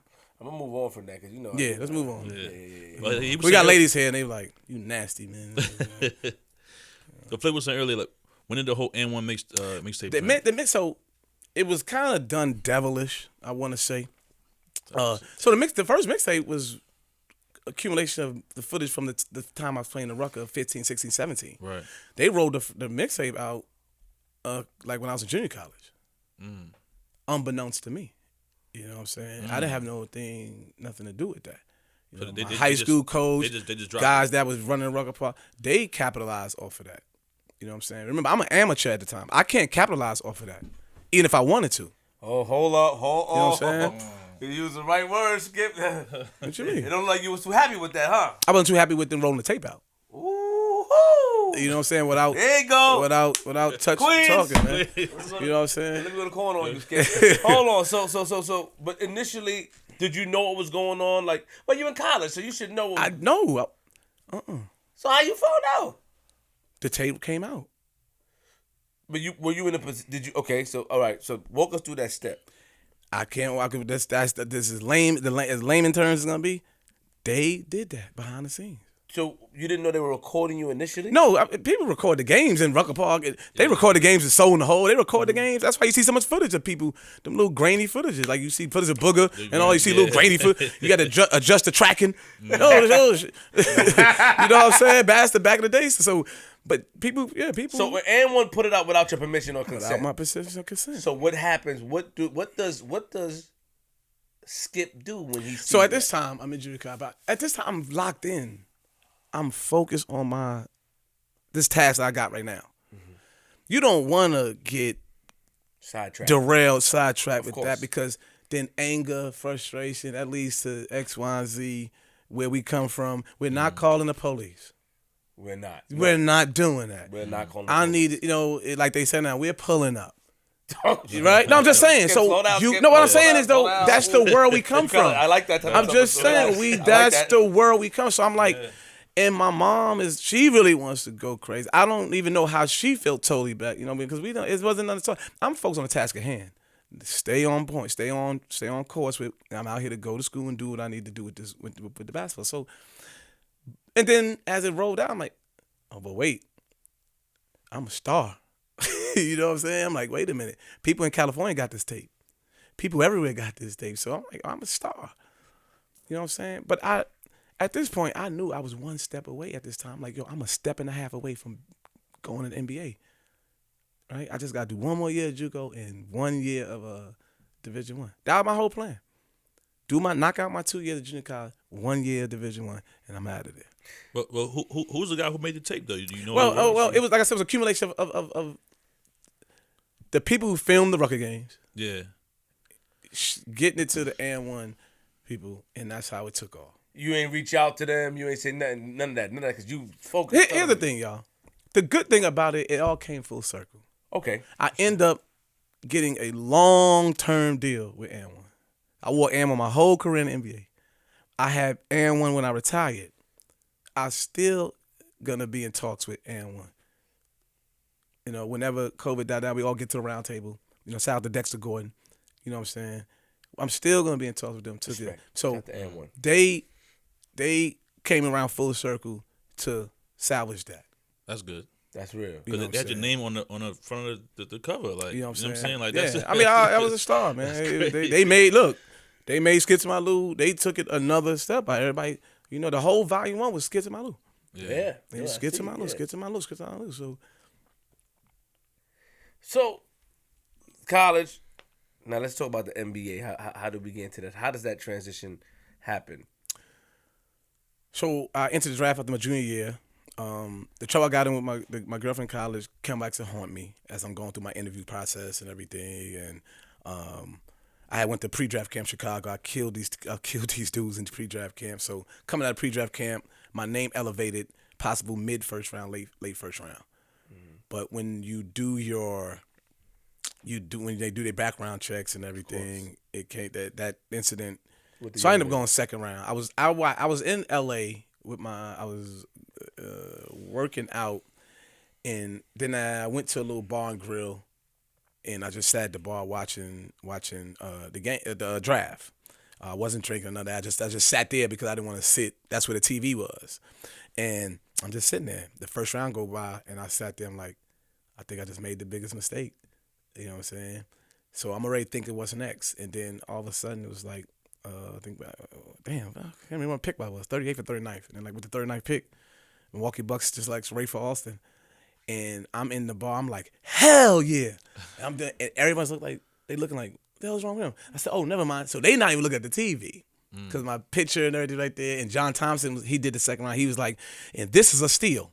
This is a steal. And they said the Milwaukee Bucks got them a good. He might not be a starter right away, but he got a solid backup. I'm like, talk to him, John.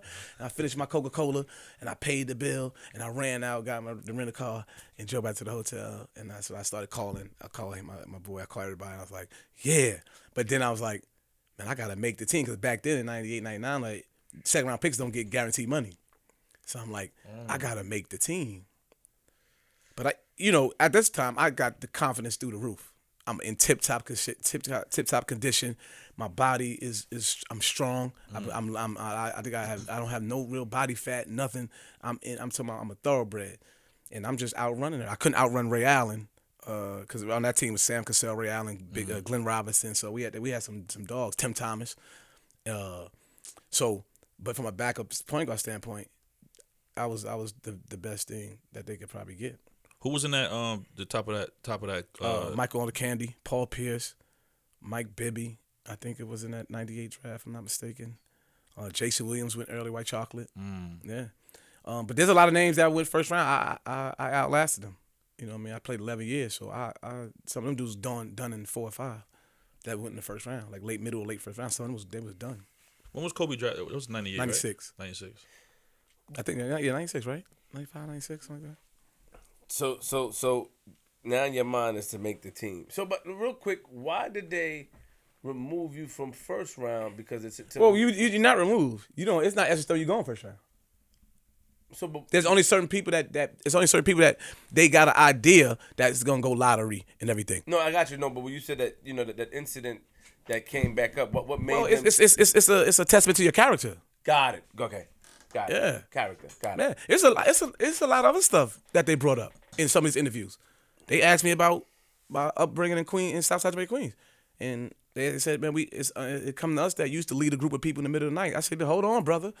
I'm not the leader of no group of people. You know what I said, you know how skinny and small I am, who I'm leading, you know what I mean? But it's $1 billion business.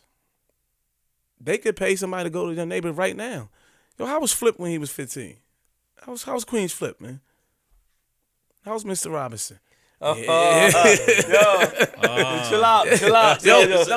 No, what I'm saying though. Don't call my name like that, bro. Hey, don't talk to my Thank you, G. friend like G, that. hold me down, G. Talk to him. Just don't do it. Get him, G. Don't talk to him like that. Thank you. But they'll do that. You know, so and then you don't know. So even to this day, I really want to know like who was the sucker that told him that I was in? No, for real, because you gotta be. Yeah. It had to come with one of my home or somebody that might have been down on their luck, and they probably I'll give you $50. You tell me, what kind of kid? How was he around here? You did so. You really had people. You really no. I'm like, who would tell them something like that? I don't know. Was it a lie or they told them the truth? It's a lie. Sure. Did I hang out all night? Yeah, I told y'all that. Facts, Facts. When you in New York City, Queens, summertime, it's like 15, 20 minutes on the corner. It is what it is. But I ain't the leader of these people. Like, so I'm sitting there like, and I was, so it was a meeting. It was a meeting. Yeah, because when you in there, you got the head coach, the GM, you got a couple of scouts. Yeah, you feel like you being interrogated. You know what I'm saying? But when you comfortable with who you are and everything, you ain't flinching in there. You're like, nah, man. Listen, I grew up in a neighborhood that people being outside up and all hours of the night. That's just the norm where I come from. It's and that's how I handled it, man. You just you handle it the best way you can. Shout out to you. So you get to the Bucks. There was something I seen that Ray Allen was saying something about you. I think when you first got started on the Bucks, something he mentioned about you not being a valid point, something like that. Something like you not being a valid point guard or something like that, or a backup point guard. I don't know. See, the problem with when you're young and you get in the league right there, and you don't get the minutes to showcase yourself. You know what I'm saying? It's easy for somebody to think that. Right. That's how they validate why you're not playing. Even my coach tried to say, I think George Carl tried to say something in the interview, like when I put him in, they target him. Keep in mind, I was one of the best defenders. I'm probably one of the better defenders on that team because as good as Sam was offensive, he was that bad defensively, right? So I'm probably one of your better defenders out there. You know what I mean? That was one of my strengths of my game. Even when I was a young kid, is that not only could I tear you up offensively, I'm tough on defense.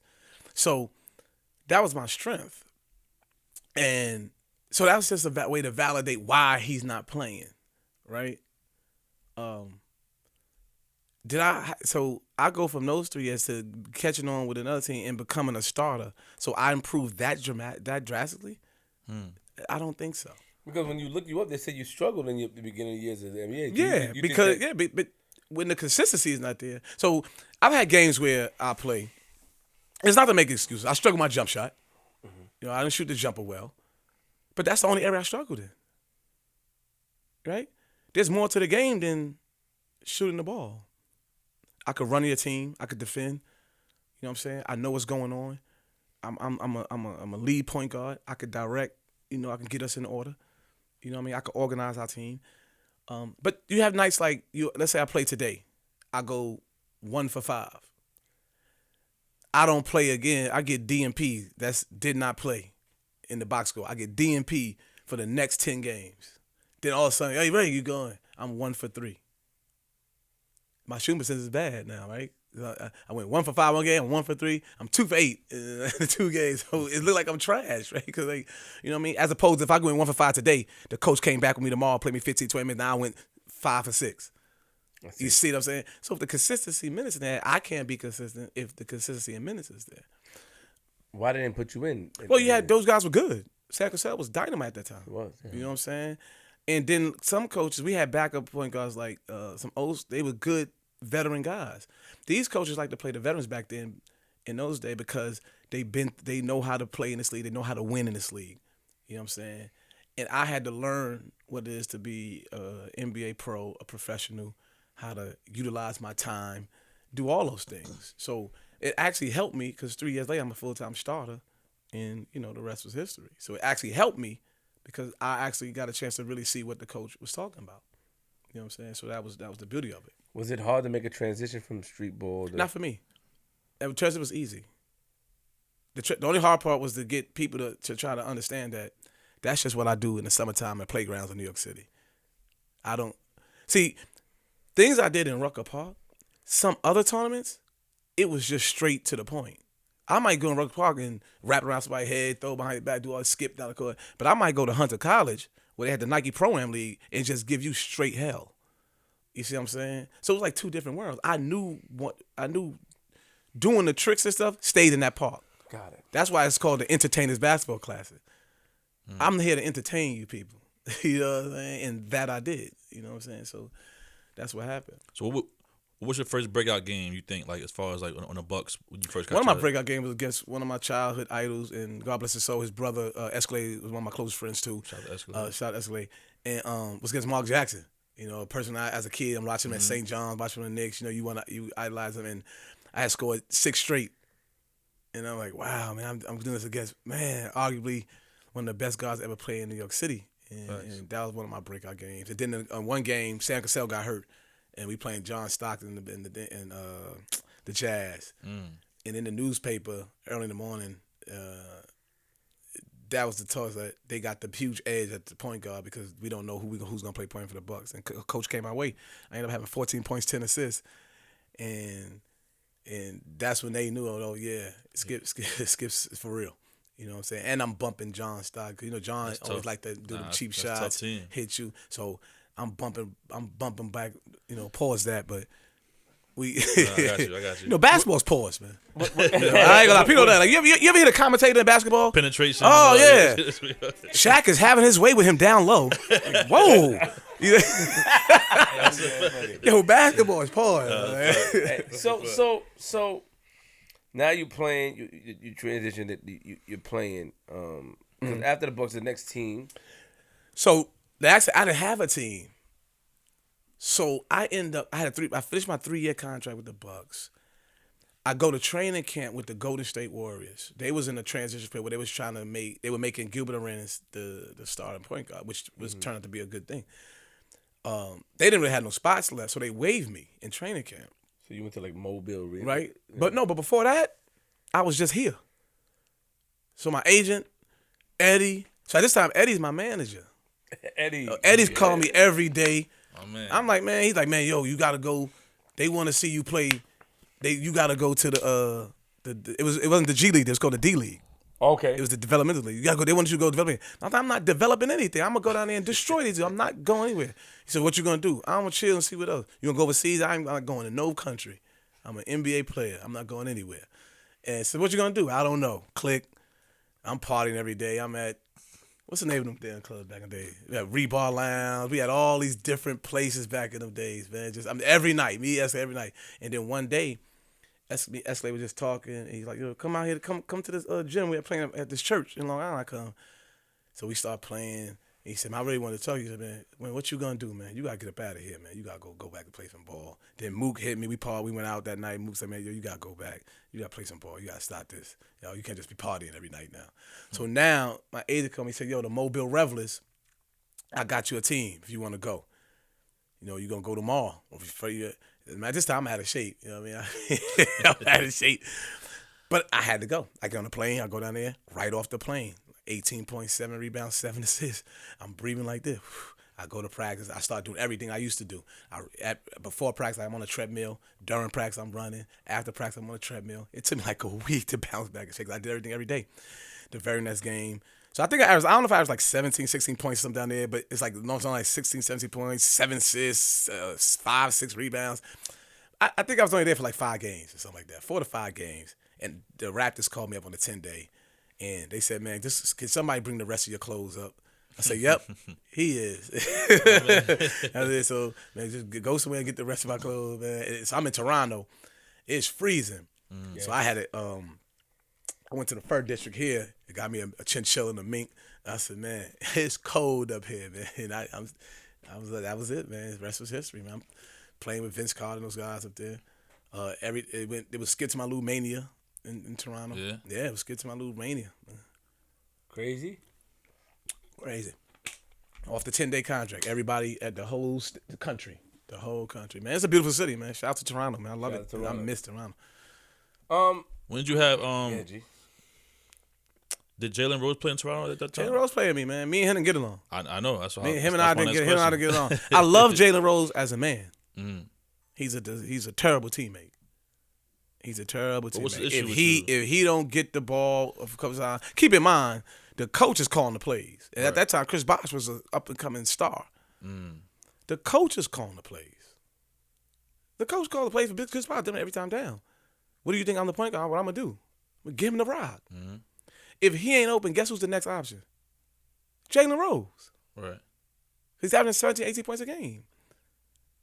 But Jalen want the ball every time.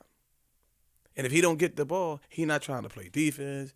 He's not trying to do all these things. I'm sitting there. So I don't like that, man. You know what I'm saying? And what you trying to say is, so I showed him one day in Charlotte. We in Charlotte. I showed him. You ain't pass the ball. I ain't passing the ball. I said, yeah. And the coach brought us in a meeting. And he said, well, you purposely not pass the ball? Yes, I purposely not pass the ball. Yes, I did. Yeah, I did not give him the ball. Because he insinuated this the whole year. So how are you averaging 18 points a game and you're not getting the ball? And you're not even the first option. Guess who was giving you the ball? I was. How did you get 18 points per game? And I'm averaging 6.2 or 6.4 assists that year or something like that. Mm-hmm. My highest. How are you not getting the ball? I was a third leading scorer on that team, I think, that year. So all the options fell in line. Bosh was the star. Jalen Rose was the second leading scorer. And they brought me in to do those things. Score some, assist some. You know what I'm saying? But I saw Jalen Rose. We was in L.A. at Katana at this restaurant, and we hugged. Because off the court, he's the greatest teammate I've probably ever been around. Wow. The greatest. Jalen Rose has your back. Jalen Rose will make sure you're okay. Jalen Rose will give you the keys to your car if you just need to go home or go somewhere. And so I tell him that to his face. I love you as a team. I love you as a man. I come to respect you as a man regardless. Yeah, on the court, different story. On the court, I've never seen nothing like it. You know they said that you had an attitude and stuff while in Toronto. You criticized for your attitude. It wasn't that. It's that I had an issue. I had an issue with. Like we just talked about the issue with J. Rose, and the coach was funny. Sam Mitchell was I don't know if to call him a sucker, but but no, seriously, I don't know if to call him. I don't know to call him that. I don't know to call that. But he was weird. This is first cousin job. So when we lose a game, he came in the locker room. We lost a game in Boston. Hey, listen, you motherfuckers, y'all acting like bitches. So I stood up. Hold on, my man. It's all right. You could be upset about a game, but you ain't calling us you ain't calling us that. So I took my clothes off, my shorts and Hispanics off, put my towel in front of him, and was brushing my teeth. And I went and turned the showers on. You got somewhere to be? I sure do. I'm not listening to you. You just called us a bitch, yo. I'm sitting there like, those fighting words, man. What's wrong with you? And first of all, what coach does that? You know what I'm saying? Yeah, what else attitude though? But at the end of the day, hold on. We could say it's an attitude, yes. Hold on, we could say it's an attitude, yes. But again, the coach, no matter what happened out there, you gotta respect us. You gotta respect us, man, and you can't come in there calling people other than their names in there. I agree. What else? Because to be criticized for your attitude, that's an incident. Think about this, man. That's an incident. Think about this. Numerous incidents had transpired. Yes. Think about this. If I was that bad in my attitude, why did so many teams keep wanting me? Because remember this: what may happen on one team, right? Remember what happens on one team doesn't carry over to the other team. Because you don't know what the situation between that person, that coach, that player, the other player. You don't know, right? One thing about professional sports is it will always fall, when it comes to a rift, it'll always fall back on the player. True. And I'm not saying I'm not at fault, yeah. But I'm at fault because I'm going to stand on what I stand on. You don't have to like me as a player, but you're going to respect me as a man. To come in the locker room and call me a bitch. So behind the scenes, he apologized. The next night we had to play in Cleveland. The next night, Ray, can you come in my room? He apologized. Respect. But did that part get out? You never heard about him apologizing. Plus, I'm not a sucker. I ain't about to go out there and say, yo, he apologized, y'all. I'm not doing that. Yo, man, I respect your apology, man. Let's not have that go down again. He did some weird stuff again. Come in the locker room after a game. Yo, some of y'all partying all night. If she ain't giving you nothing by a certain time, just go to bed. Yo, my brother, you can't be putting our business. Yo, listen, I'm done with you, sir. Wow. And that's when I was done with him. The GM brought me in. I said, it was right before we about to leave. And I said, don't bring me back here. Don't bring me back here. This is not an environment I want to be in. So, what do you mean he told you business? Not our business personally, but like saying, like basically putting out that players are hanging out all night when there's no curfew. Got it. You see what I'm saying? There's no curfew or anything. So we have a right to. We show up on time. We work hard. We play hard. You're not going to win every night. We're playing against the best players in the world. You're not going to beat them every night. You're not going undefeated. The Bulls tried it. They went 72-10, right? They tried. But they lost 10 nights. So are they bitches and suckers and punks for 10 nights? That's what they are? No. Come on, yo. Tonight wasn't your night. Let's get back to it another night. We got practice tomorrow. Let's get together. Robin was out partying too crazy. Dennis Rodman, he was out partying crazy. Dennis Rodman, he said. He was out. Well, I don't know about Rodman. I'm gonna speak. No, for I'm saying like, he was out partying crazy during his time. Like speak for. They spoke about it like, publicly. He was out partying. His coach. Speak for myself. I don't know about Rodman. Yeah, no, I'm just saying like he talking about y'all partying, but Rodman was out nights, couldn't find him. I'm saying the coach was saying this. No, that's what I'm saying. Yeah, he was out. The coach was out. He was hanging out. Oh, okay. I walked in the club in the back. So that's what trying to look at the ladies and all that. I'm trying to look at the lady. I'm listen to the music, champagne. Look like the coach. Oh, so he coming talking to y'all. It was a couple of players. We just walked out because we knew we got him.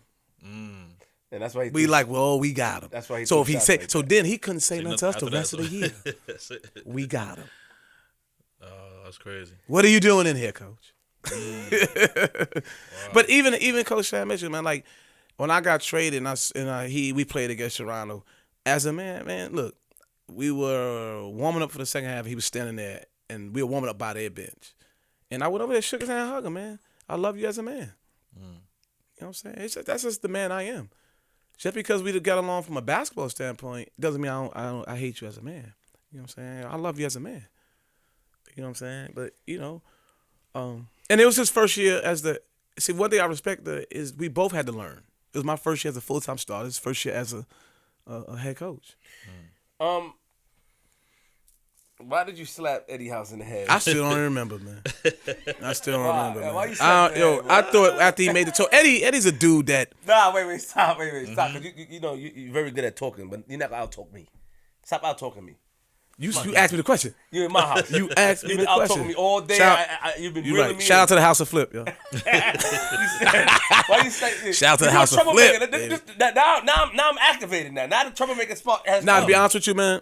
Slap them in the back of his head. I don't know if I'm a troublemaker or a finisher or I react too quick. So you don't remember that day at all? Yeah, I remember the day. No. I said I don't remember why. I guess because he had made a shot and I thought he was talking shit or something like that, and we were getting our butts kicked. And I thought he was talking shit because Eddie's that type of dude. Eddie could go 1 for 10 and make one more shot and be doing all. Like, sit your behind down, man. So I just reacted and like, get your behind down the court. And I was like, oh man. I mean, in the locker room, I'm like, no, they about to hit me with a suspension. And sure enough, I couldn't even get out the locker room fast. But man, it's also suspended one game for the very next game. I'm like, God. So man, I'm gonna tell you a funny story about this though.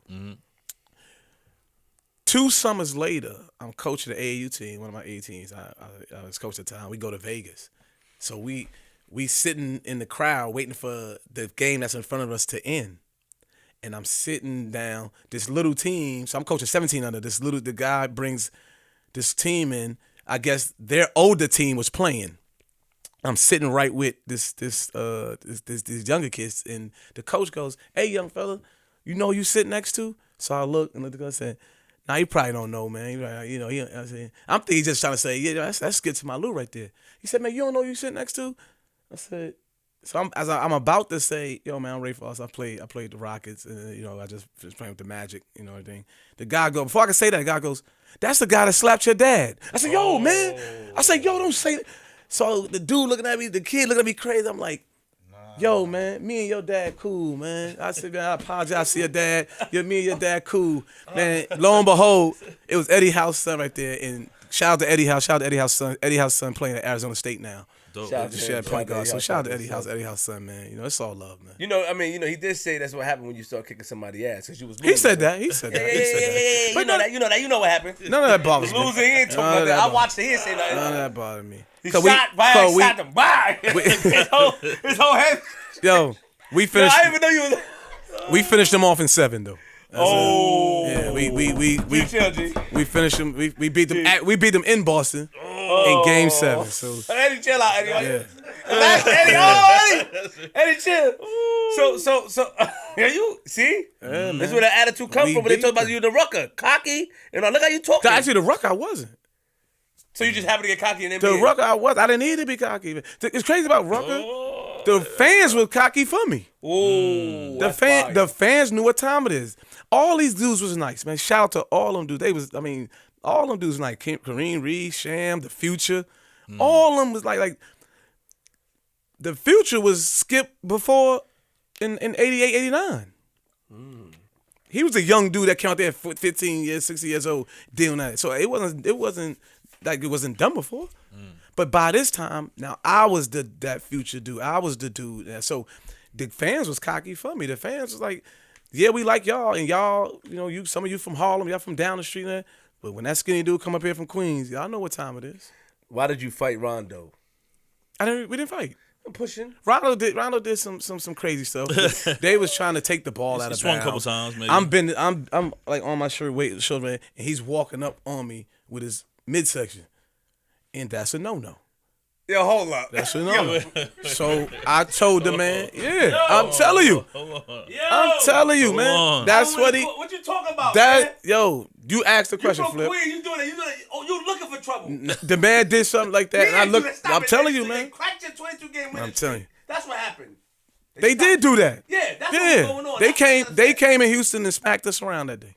Yes, they you did. Queens guy for real. They did that. So he's walking with his midsection towards So you. right up on me, man. Right up on me. As I'm been. You know how you tired? You been down and hold your shorts. You know what I mean? And that's what he did. Him and I end up meeting up in Vegas that summer, and we was at Aria, so a lot of NBA dudes, and we was playing cards in the suite, and they brought that up, and I was like, me and him was like, nah, man, it was stupid, man. You know what I'm saying? But Rondo cool, man. Matt Barnes. Same thing. I'm setting the pick. Matt tries to throw an elbow to my face. Matt he just won his podcast or other day with my teammate T-Mac talking about I threw a low blow at him. I said, yo, Matt. So I saw Matt, his AU team and coach our team, and I look at Matt like, no way, Matt. I don't even know how to do a dirty play. I don't play there. I don't need to do that. So a melee almost break out. Shaq comes, shoves the whole pile. It was crazy, man. I get suspended 2 games. They don't do nothing to Shaq. It's like, But Shaq pushed you, really. Yeah. He was upset. But so Matt said that you were what? Hold on. You know it's right here, right? It's cool. I can see what happened. What you watching? The words or the whole play? No, I'm watching the play. Okay, just watch it from again. See if I do anything. I'm about to set a pick for T-Mac. I'm about to set a pick for him.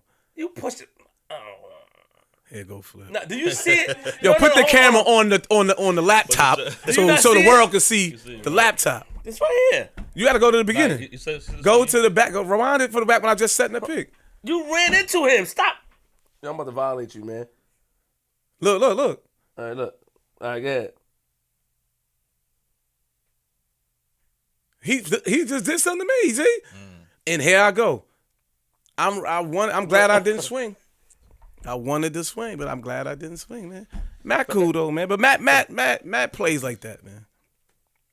Matt told the people I did a dirty shot that we had history before. I'm like, Matt, I ain't never. First of all, me and you don't even guard each other, but very rarely on the court at the same time. Why he was trying to fight you? I mean, it had to be history because he was going. Okay, that's Matt Barnes, man. Oh no! Oh, hold on. Okay, wait, Matt. Whoa, Matt. Yeah, he shoved off. Matt, Matt. That's what I'm telling you. I was setting the pick for T-Mac for him because that's when I plays in transition. If I could take a set a pick for him real quick so he can get into a shot. Oh my man. So Matt. But you never had history with him. No. Like that. That was just who he was. And we had the same agent? We had the same agent. One time, Matt. I think one time he was really mad. He kept look. One time, I think Matt came to New York City, and I think our agent or one of our representatives that worked for our agency, Byron Irvin, was like, called me. Hey, yo, Matt, New York City. He said you go to there. Oh, so now Matt want me to take him out after he do that. It's like, yo, so Matt want me to take him out after he just did that. That can't be history, because I'm not. If you do that to me, we had history. You keep doing that to me, I'm not taking you out. Yeah, now it's over. Why? Yo, hold on. That was amazing. Like, do you remember that? Yeah. They pushing. I'm the only one that was standing up after Shaq pushed everybody, man. Chill out, man. Chill out. You see it. Yeah, I'm crazy, man. I see. Flip don't want to let nobody live, man. I see. But y'all was holding you down. Chill out. Everybody held me down, man. T-Mac was my man too. That's T-Mac my was man. my man. Yeah. Before Braun came in the league, I was rocking. They gotta respect T-Mac, man. T-Mac I don't let no one try to downplay T-Mac's ability. Did he make? Nah, that's my man. Wait, he did in 13 seconds. I think I had like 15 points. Yeah, like that in like 13 seconds. That was unheard of at that time, right? Almost impossible. Only person that was It's almost not even that many possessions to have in like that little bit of time. Like, how do you get that many possessions to get 15? Why was Steve Nash so mad at you? He wasn't that mad at me. He was just part of. He didn't want to let go. Why he was like? I don't know what Steve Nash. Man, Steve's cool, man. Sometimes some of it is to get in there so they don't think, yo, you just stood there. Got it. Just like you said back in the day, yo, you just got to put on that facade, that face outside. Yeah, That's what that was. Yo, get in there to make it like, yo. You know how it is, right? G. Let me stop. Come on, man, out in front of it. We had a whole meeting last night. Don't do that. Don't do that. I'm just saying, you know how it is. You know. So, who was one of the worst players you ever played with? Yeah, that's a tough question. Words. I mean, words like bad, with attitude wise, troublemaker wise, somebody you just couldn't get along with or you didn't like. I didn't really have that, man. Of course, I didn't really have that. No, seriously, I really didn't have that. Like I said, but a lot of players don't like you. You think? Nah, they love Skip, man. They love Skip, man. One thing they say, man, Skip funny dude, Skip cool. They love Skip, man. Because a lot of those NBA players, well, not yet, like coming up when I was around, like Shump or James Johnson, like different people that I was around during this whole situation, like they watched those games back in the days, right? So I'm pretty sure back in your days, the NBA players. Yeah, we watched older games. Yeah, they watched us. Do you think that they were kind of like not mad, but wanted to show you that this is not street ball, this is the NBA? So all some that fancy may have, but to be honest with you, man, a lot of them was waiting on it. That's what I'm saying. A lot of them was waiting on it, man. And I've always felt the coaches I've had, I've always played for really predominantly like coaches that been in the league for a long time. You know, Van Gundy's, Rick Adelman, George Karl, Lenny Wilkins. So they're throwback coaches. So all that on their teams is not tolerated. I always felt that wasn't tolerated. So they, and they used to talk to me about it. Hey, get straight to the point. You know what I mean? We know you could do that, but we don't need to do that. Get straight to the point. And I respect it, and I did exactly what they asked me to do. And they all them coaches helped my career. Talk about the NBA and like how much of it is politics in the NBA? You think? Part of it. What happens is that it's relationships built. Agents and coaches, agents and GMs, and players. They done played for before, so you might have a guy that could help the team. But I trust this player because he played for me when I was in Phoenix, so now I'm in Denver. So he played, So that could be those things, But if you could play, and you can help the team, you're gonna play. It's a business, man. It's a business. You know what I mean? Like right now, they ain't gonna call this G Money script, flip the script, right? They ain't gonna call it G Money because it's business, right? It's gonna be flip the script.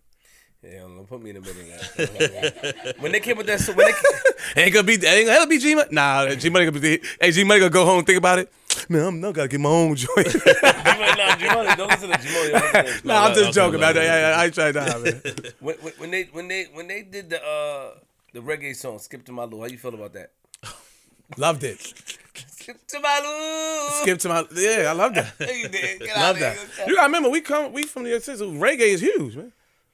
Reggae is huge. I remember living in Brooklyn. Like I said, I went to one of them them parties and the projects and being the center.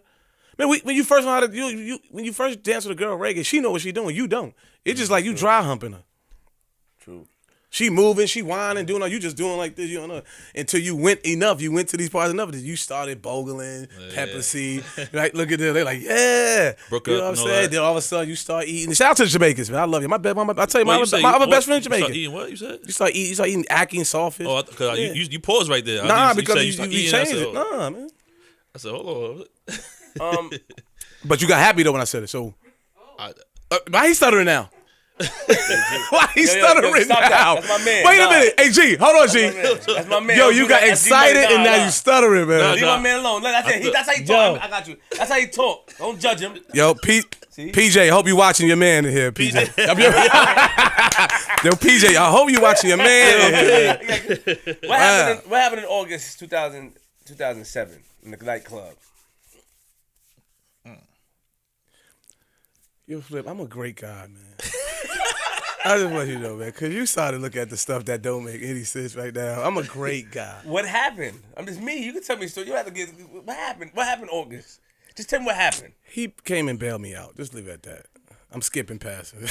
He bailed you out? He had to come get me in the morning. Was it in New York? Nah. I ain't lie. I didn't do anything, man. I was accused of doing something, man. Did you have a fight at least? Nothing. Nothing happened. A fight, my table's right here. A fight happened right here with a dude. That happened was the dude was drinking at my table. Fight breaks out with him. He gets cut and says, I did it. He really wanted to say, Skip's people did it. But it's better to say Skip did it. He wanted $1. Got it. But when we went to Cardoza, he's nowhere to be found because he knew you couldn't pull that off, man. It's in New York at that time, it's only one legendary Skip. So if we go in the courtroom, you say Skip Samalu, Rafer Alston, the street brother and baby, you sure you doing? We got it's cameras in there. What's the name of the club we was at? You got tell me the club I was at, Flip. You brought it up. Don't worry. So was it Envy, Chaos? So hold on. Them places y'all couldn't get in back then. Y'all was dreaming. Y'all was dreaming of getting there. I'm from Queens. Man, where everybody going like Envy, Chaos? I'm from Queens. Nobody told you that. You hear me? I know you're from Queens. Man. Don't hype me. Listen. Oh, you're from Queens, man. Let me ask you a question. Oh my God. Flip, let it go. Your man's in the beat him up? No. No. Yo, if you was... He came in your section to the bottle on some old school 93 stuff. Like I was the type... No, see, that's why I try to tell you how much a good guy I am. Oh, I could be in a club and don't even know you at this time. Yo, come get you a drink, man. We not drinking all this. We ain't no alcoholic. Man, get your Flip. Somebody like, yo, Skip, that's my man Flip over there. Flip, go ahead and do you. That's who I was.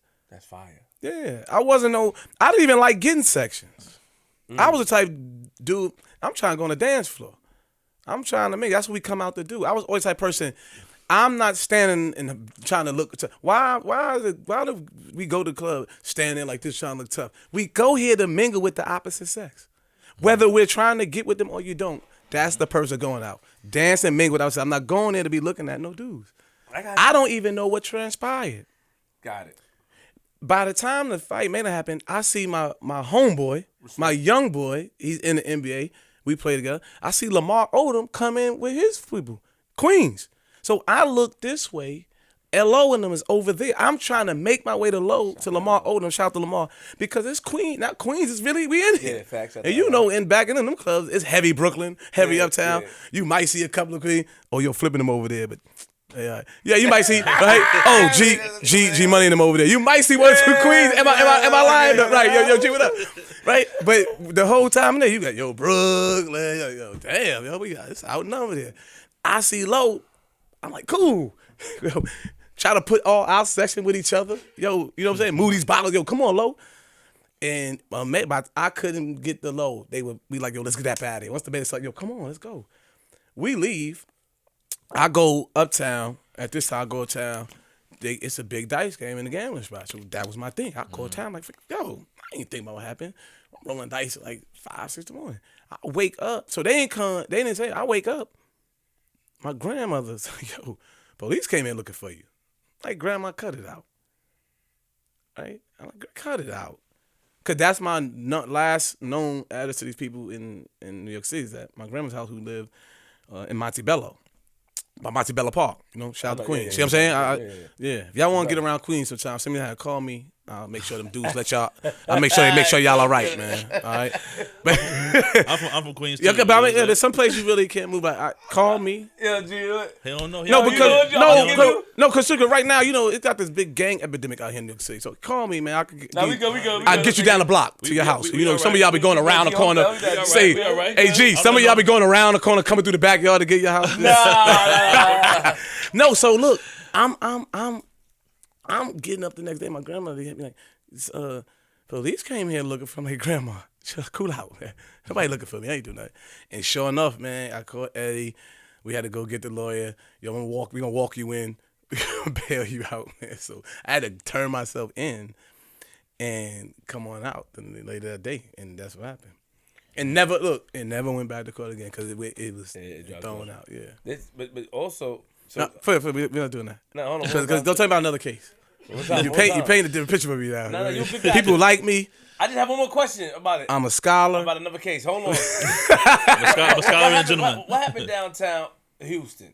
So what happened downtown when they said that you tried to say you was intoxicated, assault, like you was arrested? Like what happened? Man. Was it fans bothering you? What happened? Nah, it was the little guy. It was too flip crazy. It was the little dude, the valet guy, not the valet guy, the parking attendant. Like you park your car. And then you go in a restaurant across the street. So when I pulled up, I was in my Bentley. I pull up. Oh, God. Because that's the huge part of the story. All right. It's a huge part of the story. I feel like he cool man coming around any second. Don't give it to him. It's too early. I heard Bentley. I heard money. So it's just. It's a huge part of the story. Yeah. When I pull up and I wait, I don't see no one. So I just get out. Beep, beep, hit the thing, the lock. I go across the street in the restaurant. You know what I'm saying? It's like Asian fusion, whatever, sushi, ooh. Respect. Right? So I'm in there, have a good time. Martinis, a couple other friends, and everybody come in. So we stayed a long time. We stayed damn near the closing. I come out, I'm like, yo, now I see the little dude, and like, yo, where my car? Like, go look on the tree, yeah, tell with the toe. Like, I'm not going to look on no tree. Why did you get it was no ticket on there. So I'm like, why would you get a Bentley towed, though? So we going back, I said, you would want to keep that car because the guy that in that car is probably going to give you the money for the park and the extra tip. Mm-hmm. And I don't care about that. So I didn't know about this law that if you say, man, I'll F you up, that they could take you to jail. So that's what I told him.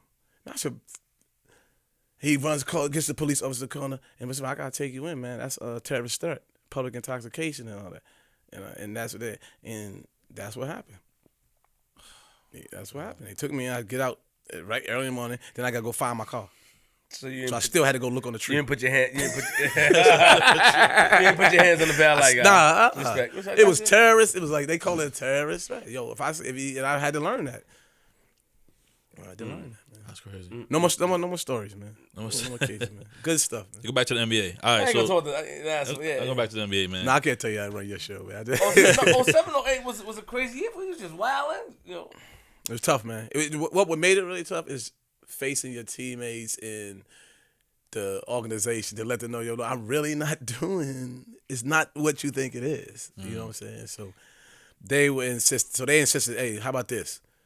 Stay out. Don't frequent them type of places. So you say, you're right. I had a good coach, Van Gundy, back then. So was it 07 or 08? No. I think we just changed coaches. But if Van Gundy always talked to me about that type of stuff. Because remember, he coached in New York, so he's dealt with his fair share of players getting this thing. So he always talked to me about that those things. Mm. Yeah, back to the NBA talk, man. You know what I'm saying? He got arrested again, 08 for like DWI. Oh my God. I'm just saying, what makes you come on? I did not get a DWI, man. They said it. I beat that. They lied on you. It was lying. So why they were aiming for you, my man. It was a bold-faced lie. Why you don't tell that part too when you? It was a lie. Okay, cool. I know you see it. It says, "Oh yeah, he later beat it." Yeah, it says it. Yeah, but I'm gonna get to that. Okay, but I just want to know why did they pick? Why For the viewers, man, listen, I yeah, did not. I'm not no drunk. You, I was never. I was never had no alcohol problems. Nothing. But was it the back and forth with the police? Is it stuff like that where they, because I know when you, a lot of times when we, it so where I was coming out of this street that you go down at this type of time of the day, 12 midnight, all that. The police, they usually set up what you call is they're like a DUI task force. I know what you're talking about. Yeah. Okay, I'm coming down that street. I valet my car. I was eating. I had some wine. I'm coming down the street, and unbeknownst to me, the valet took the lights from auto, right, and turned them off. So when I'm coming down the street, I'm not paying attention. I'm like, he's like, yo, your lights? I'm like, nah, they on auto. I was like, oh, the valet must have did it, right? So where you come from? The restaurant there. I just had I ate. You had something to drink? I had some wines, man. Well, get out. Like, get out. He wanted me to do the all the breathalyzer, all that stuff. And I'm saying, so we're going back and forth. That's what I mean. Yo, sir, I came out of this restaurant place right here. Please, man, I'm not, like, you're tripping, man. So I told him, he's like, well, sit on the curb. I said, man, so I told him who I was. I said, I'm not sitting on no one's curb. If you want to take me in, you can do that, but I'm not doing all this stuff. You're not about to make a mockery out of it for nothing. You know what I'm saying?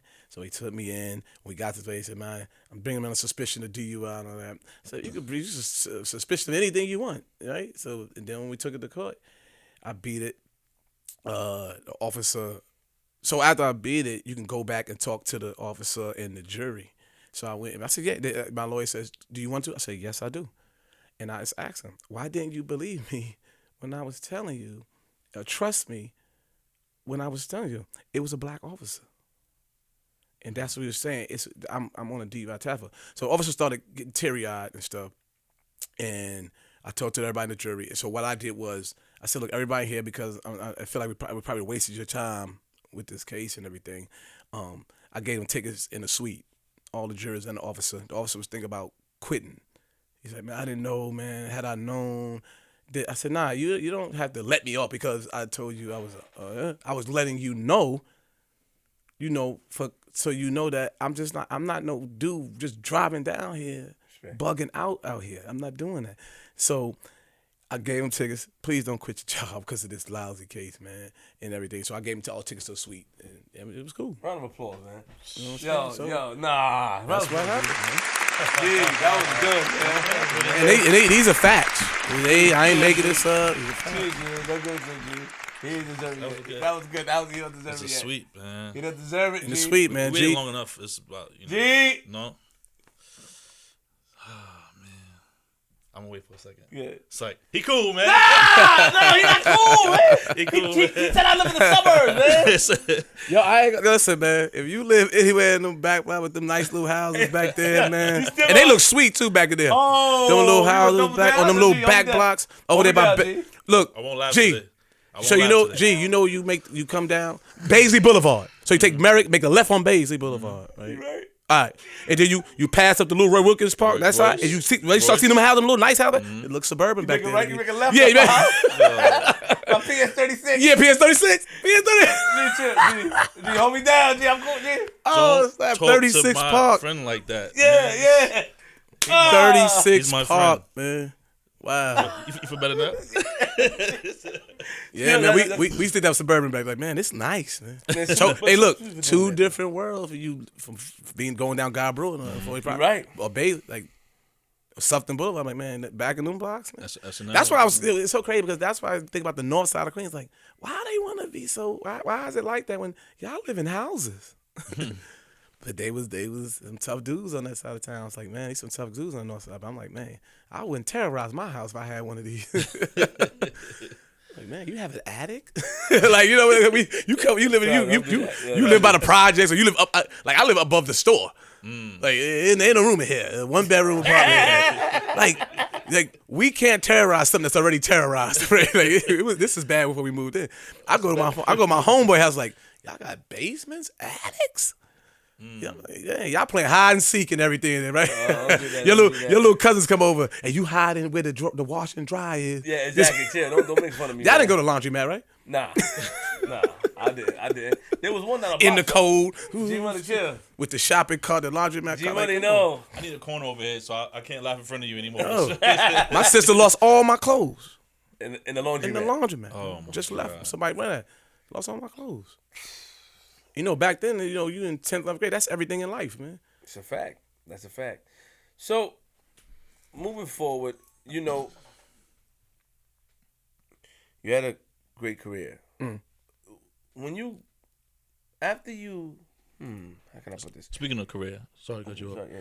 I want to, we had a question from one of our, you know what I'm saying? So, man, MU had a question too. MU? You wanted to know the 09 finals. You brung the Magic to the finals, basically. I helped them. Helped them We out. had a strong team. Dwight, So- Rashard Lewis, Turkey Blue. The question he had was, why did they take you out during the finals and put Jamal Tinsley? He never. It wasn't that he took me out. I started every game. It's just my minutes were reduced. At that time, Jameer was the starting point guard. Jameer was the all-star, and people don't understand. Making it to the finals is a dream come true, and so it could be a once-in-a-lifetime thing. As you can see, they never made it back. So that's a starting point guard, man, and we all could. This is gonna be with us for the rest of our life, man. We played in the finals, man. He was healthy to come back. Coach talked to us about it. Shout out to Coach Stan Van Gundy, great guy, and it was understood. Look, he's gonna play some minutes and everything like that. So, but we had no idea like the rhythm would be off a little bit. You know what I'm saying? So that's what happened. I played. Everyone says have my minutes stay the same. The normal rotation, normal minutes. It could have been something. Game 3, he did that. We did that. Coach played me. The normal. He been playing me the whole playoffs, and I ended up having 20 points. We win. So we scored the series 2-1. So I'm like, okay, cool. We got right. And then the 4th game, it went back to the first 2 games. So, but it's really no blame. Look, they were the better team. I mean, they had that man. God bless his soul. They had Kobe. People underestimate how good Pau Gasol was, how good the supporting cast was. Lamar Odom, Trevor Ariza, Derek Fisher. They had, they had the when you lose to a team in the finals, you got to say you lost to the better team. You're a nice guy, man. I can be. But I see people push your buttons, man. You know what I mean? They push your buttons, man. Right. That's why That's why he probably don't want to hang around the battle rap community no more. They keep bothering him. Man. Nah, you crazy. Shout out to all the battle rap guys. Those my guys, man. Shout out to I them. love them guys, man. Yeah, G, turn Yo, around, G. shout out to all the battle rap, man. Battle rap, It's battle hard to rap. I love you guys, man. You guys out to have, y'all guys have. I mean, it's so many of us athletes, and so many important people out have is tuned in to battle rap, man. Shout out to the only thing I battle can say about you battle rap dudes is fighting and all this stuff. Don't be surprised how quick this thing could come crashing down, man. Yeah. I'm telling you. And that's what happens to us on the And1 tour, man. When you think you big and everything, and you underestimate the power of fans and everything, you keep with this fighting stuff, man. The fans can and will turn their back because the fans is the reason you get this money. Mm-hmm. The fans is the reason you get this money. And I think they take it for granted because they keep getting booked. But if you get booked and no one's paying for the pay-per-view, or when it gets back to people being able to come inside them venues, and they're like, nah, I ain't going to that. Then what you got? Who's some of your favorites, battle rappers? It varies, man. They vary from year to year. Some of them are good one year and they get complacent, man. But I like O-Red. O-Red is tough with it. I love all of them, really, man. It's a craft that is underestimated. The only part that's of the battle rap that is repetitive is all the gun bars. It's like, man, it's like, y'all got 9,000 guns in that house, huh? You know what I'm saying? And that's the only part that's repetitive. But O-Red, tough. Of course, I love the New York guys, man. I love them. They've been doing it for a long time. Rex and them. The Shine has been on a tear. He took one on the chin from Chilla brought him back down to reality. Like, listen, Chilla, he was underestimated from day one because his long drawn out schemes. But right now, he make you listen. Yeah. Who else is up there, man? We just had John and Don on the show. I saw that. I'm that's the one I'm tuning in. I'm gonna give you one. It's how I tune in. I hit Ace Amin one day and told him I respect your rap. I respect you. And I hit him with, look, hey, I don't going the extra mile. I don't know. You know what I'm saying? And this was a year or two ago. He told me, yo, he's like, yo, respect, King, and that was it. I ain't bothered no more. But because I'm such a huge fan of the competition. You know what I'm saying? It's like boxing. Battle rap's like boxing. The styles could control the matchups. You know what I'm saying? So, John, you know, he came clean. He admitted himself. It's like, yo, basically in so many words, if I had to do it all again, I wouldn't have pulled up to that venue like that with that thing on me. You know what I'm saying? I'd probably did it a little different and probably just asked the man, yo, what's the problem?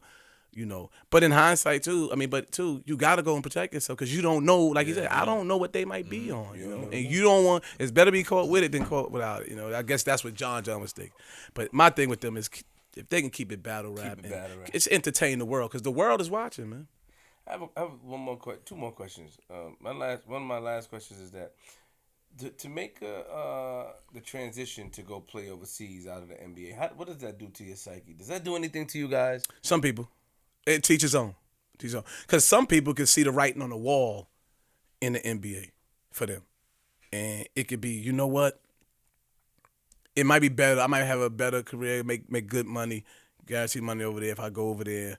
You know what I'm saying? As opposed to making minimum sitting on the end of the bench and being miserable, right?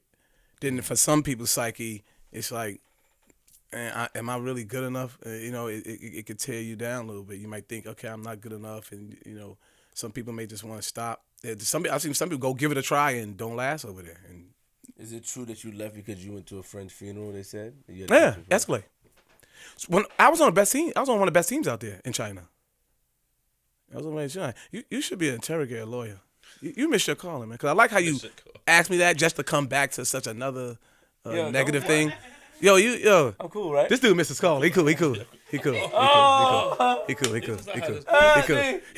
No, G. But G, he took me over there to bring me back to something negative. So you just gonna leave to go to your friend's funeral? Yo, yes, I would. That's fire. Yes, I would. If you and I develop that type of relationship, a brotherly love relationship, and something happened, yo. Salute to you. I told them people, I just want to go help bury my friend. And I'm be on the next flight, the next one to come on back. They have a different culture over there. That if it's not your biological immediate brother, you don't do that. You know what I'm saying? So that's what happened to me. So then they put out Rafer was unhappy. Like, I'm on the second best team at the time. I got a chance to see my other childhood buddy, Stephon Marbury. We had played against them. I got a chance to see him. I haven't seen him in years. You know what I'm saying? After his exile from the NBA, so I got a chance to see him in a happy place. Like, you know, I'm like, wow. And this is right before the playoffs. You know, at that time, I don't know how it is now, but at that time, it was a lot of competitive basketball over there because each team had competitive stars. I mean, American players on it. You didn't go back. They didn't want me back. Okay. I mean, I could have went back the next year for another team, but at this time, I was pretty much like, I don't even know if I want to play. Respect. Okay. This dude keep wanting me to play. He like see me out there on that court. So Eddie. Eddie-o. Yo, I mean, last question for me. Would you? I know you said eventually you're gonna do a documentary or a movie. Yeah, we just trying to figure out what format. You know, right now, 50 had to. We were doing it. We were putting it together. We still working with him, but he also Queens. Right, so he was like, you know what? He has a lot on his plate right now, you know. So that was the big thing. It's like with COVID and all these different projects he's doing. Right. Y'all see, you got BMF, you got this, you got that. So he's like, yo, but your story is powerful. You know what I'm saying? So we want to do it, but if there's another group that wants to pursue it, then we all for that. So, but then we try to see what format. You know what I mean? What's the ears and the eyes for the audience? Like, is it docuseries? Is it theaters when theaters come back? You know what I mean? Is it just documentary style? But for me, like I told y'all, you know, you guys asked me great questions in the beginning about growing up. That's what it's really about. It's like, it's not just the ordinary basketball story because you all heard them stories, right? Oh, Skip is doing something right. No, understand the upbringing. Understand why basketball is so important to me. You know what I'm saying? So I'll tell all the kids, basketball is different to you than it would be for me. Basketball saved my life. For you, It's probably it's something to do. My friends were doing it. I'd probably try to get a scholarship out of it and go get a free education. Like all that is in there for us too. But with the era we grew up in, the best slogan was Biggie's slogan: "If you selling crack rock or you got a wicked jump shot," because that's the way all my friends I grew up with. That's what we were doing. You know what I'm saying? So almost every peer I had, they were either on the corner or they was chasing a basketball dream.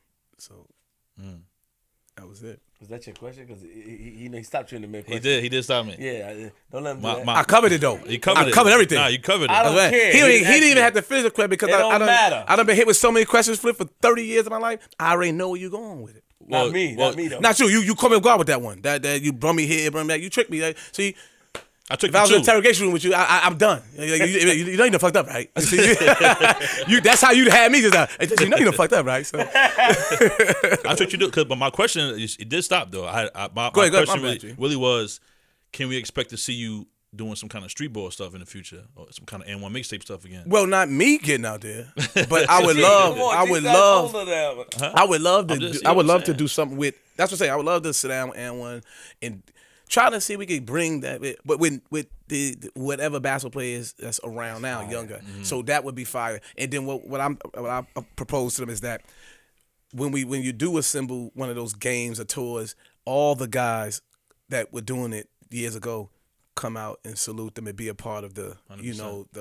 The whole ambiance, Future, Triple and Shame, Main Event, Half Math Amazing, Hot Sauce, Headache, the whole shebang, and we come out there with the Alamo and Escalade and Flash, because those are all three guys that passed away. Professor, shout out to Professor all over the YouTube with the Spider-Man stuff doing this thing. So everybody's still around, man. And I left out some names, but I'm sorry, y'all, but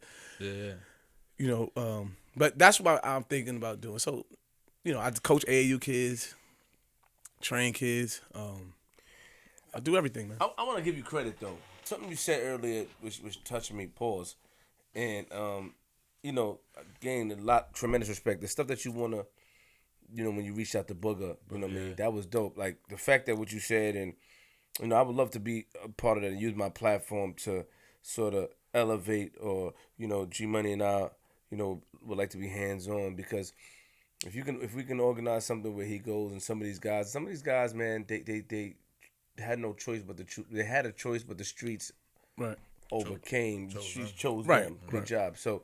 Now. No, we made that choice. I would never say that. We had that choice. It's just, like I said, the mental. What happens is the mental. But what happens is, you don't see the greater good in the process. You see what I'm saying? Because the process seems like it's boring. Oh, it's long. I gotta be in school. So we instead of going that route, which it takes a little. Some work. It's gonna take some buckling down and one thing I learned about school and growing up, man, not to cut you off, Flip, is that you did. Yeah, I know. That's why I said not to cut you off. One thing I learned when I was doing it is like things seem corny, and when you're young and growing up in the environment, growing up, you don't want to. You think the things that seem corny is that you shouldn't do. Go to school every day, right? Don't stay out all hours of the night with the in crowd. You know what I mean? With them, right? Even when I was in school, what was wrong with hanging out with the kids that's doing the Da Vinci math and science and the law program? What was wrong with that? Why do I have to hang out with the kids cutting class, just playing dice and doing spades? Because this seems fun to do, right? That is going to take a lot of my time, all my mental toughness and focus, and you have to do everything. So. Well, that's what happens too. So the streets ain't put us that. We made that decision because we don't want. That seems easy. Easy way out. Yeah, we wanted the easy way out, and then I realized when I went to junior college and college that it's no easy way out, man. But the fact that you reached out to that I think that's dope, man. I would love to be hands on, man. G Money, sure, what I'm saying, and help see it through, and of course, use our resources, man. I think that's dope. I think I really. Yeah, he was supposed to come today. He was. He ducking dog. But I told him, you can't hide from me, man. The one thing, like I try to tell both of y'all, I can go in Marcy. I can find him. I told him that I will find you. I'm gonna find you. I'm gonna come get you. Like, so he could do all that he want, man. He could do it all. Oh, you want books? I'm coming. I can find you. Cause I could walk in there and somebody go, hey, skip my look. Yo, help me find where he at. and they'll walk me to him. How you got his number?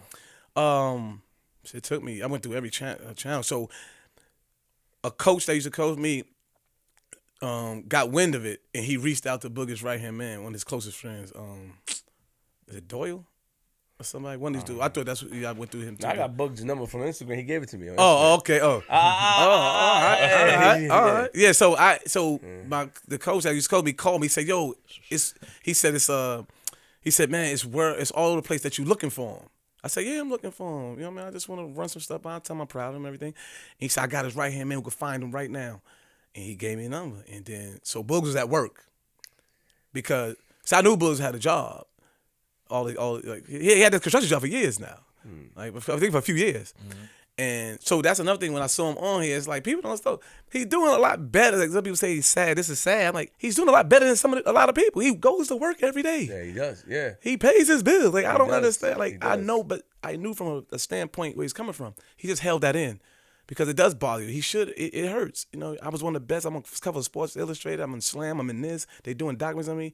It bothers you. So I reached out, and I got his number, and I called him. We had an hour talk, man, and he couldn't believe it. He couldn't believe it because his man said, "Man, somebody on the phone talked to you." I mean, who did? Man, it's Rafer Skip, man. He's like, "My done. Yo, you the only one who called me." I'm like, "Yeah, I've been up all night." He called me and said he loved me and said, "I love you guys, man. Yo, you got. I said, Skip, don't great worry cook, about man. That, Great dude, man. He great dude, man. Well, Yeah. is there anything that we didn't touch on that you'd like to touch on? That was it, man. Hey, that's it, man. Hey, just don't touch me. Because he just said touch. Nah, y'all good, man. Like I said, man, I was honored to come here, man. Like I said, Thank man. you, brother. Like I said, I'm in tune to you. Not like that, pause, but I follow you because of battle rap. Then I follow you doing all these other skits and everything. And, you know, man, it's exciting what you did with your platform and everything. It's great to see G Money because G Money's hanging out with one of my OG sons, and PJ's dad really took care of me. PJ's dad really looked out for me, man, and I love little PJ, and I don't even know where to begin with his dad. His dad has been great to me. Yeah, treat me like a son. So that's what's up, man. Everything good, man. Like I said, but don't laugh before I get up. Yo, if anything happened in Queens, man. Give me a social media and all that, man. If you want. Man, official Rafer _Alston. That's it, man. That's me, man. I gotta make my page. I gotta figure out how to not have my page private. You know what I'm saying? So I'm not savvy. Take your page off private. I'm not savvy, man. I mean, I'm corny on there. I post silly stuff. I post basketball stuff. My 12-year-old son's on my basketball team. I coach my 6th grade team. You know, so you keep it on private, or you gonna take it off? No, I'm gonna take it off private, man. You know how to, right? I don't know. I'll figure it out. Eddie-O! Shout out to Eddie in the building, man. Shout out to Eddie, man. Shout out to everybody. Shout out Michelle one time. Shout out to Basketball. Shout out to Fancy in the building. Fancy in the building. Fancy her, LaFleur in the building. They over here probably bugging out. I don't know what the hell. Like this dude is crazy. You know what I'm saying? You know what Fancy doing? Like this dude bugged out over I want everybody to leave. I'm you know what Fancy doing? I want Fancy out of here. Nah, but y'all do owe some of these people a bonus, man, because my man, my point person, Rasky, he said he had a long day, man. Am I right, Ed? We come to the elevator. He said nobody asked him a question. Man, it's been a long day. Like, go tell flipping him like yo, Bass, you telling me for. You all right? I'm trying to get you a raise, man. Shout out to JR Smooth. Shout out to Riri. They all in the hallway. Shout out to everyone that's here. Dope episode, man. Shout out to Skip, man. Man. One of my favorite, ball players. You know what I'm saying? Definitely Queens. You know what I'm saying? Shout out to all the pages. Make sure you follow the pages, man. At Queenzflip with a Z. At DJ G1156. At Flip the Script Pod. Pick a Eater season 4. Almost done. Wrapping it up, man. Look out for that on YouTube. People just do things that just bypass you. Bypass, yeah, man. Pick it up, huh? Look out for the He Cool Man filter on Instagram. You know what I'm saying? Facts. Dope. You know what I'm saying? Working, man. Working. It's Queenzflip, URLTV.tv. You know, I'm happy. Shout out to everybody that's in the building. Classic episode, dope episode. You know what I mean? Next episode we're gonna do. Somebody give them an idea. So the next episode we're gonna do is I'm gonna come back on with when you have the blood gang, the guys coming back. Oh my. No, God. sir, no. I'm gonna tell you why. Okay. I want to see what they was saying when they was hearing about Skits Malou when they was inside. See what I'm saying? You just some cocky shit. Nah, you gotta find out. I'll tell you, it'd be a dope episode. Like, yo, man, when y'all was doing y'all thing locked up, was y'all rocking with Skits Malou? All right, Skip, let me sign out, please. Let me sign out. Yo, hey, sit down, man. Let me sign out, man. I'm almost done, man. It's gonna have too much fun now. Hey, let's Queenzflip, man. Listen, man, lock your doors, close your windows, close your blinds, open your blinds. If you see a nigga like Eddie on your lawn, leave him alone. He don't mean no harm. But if you see Skip on your lawn, don't be afraid to use a firearm. I'm from Queens.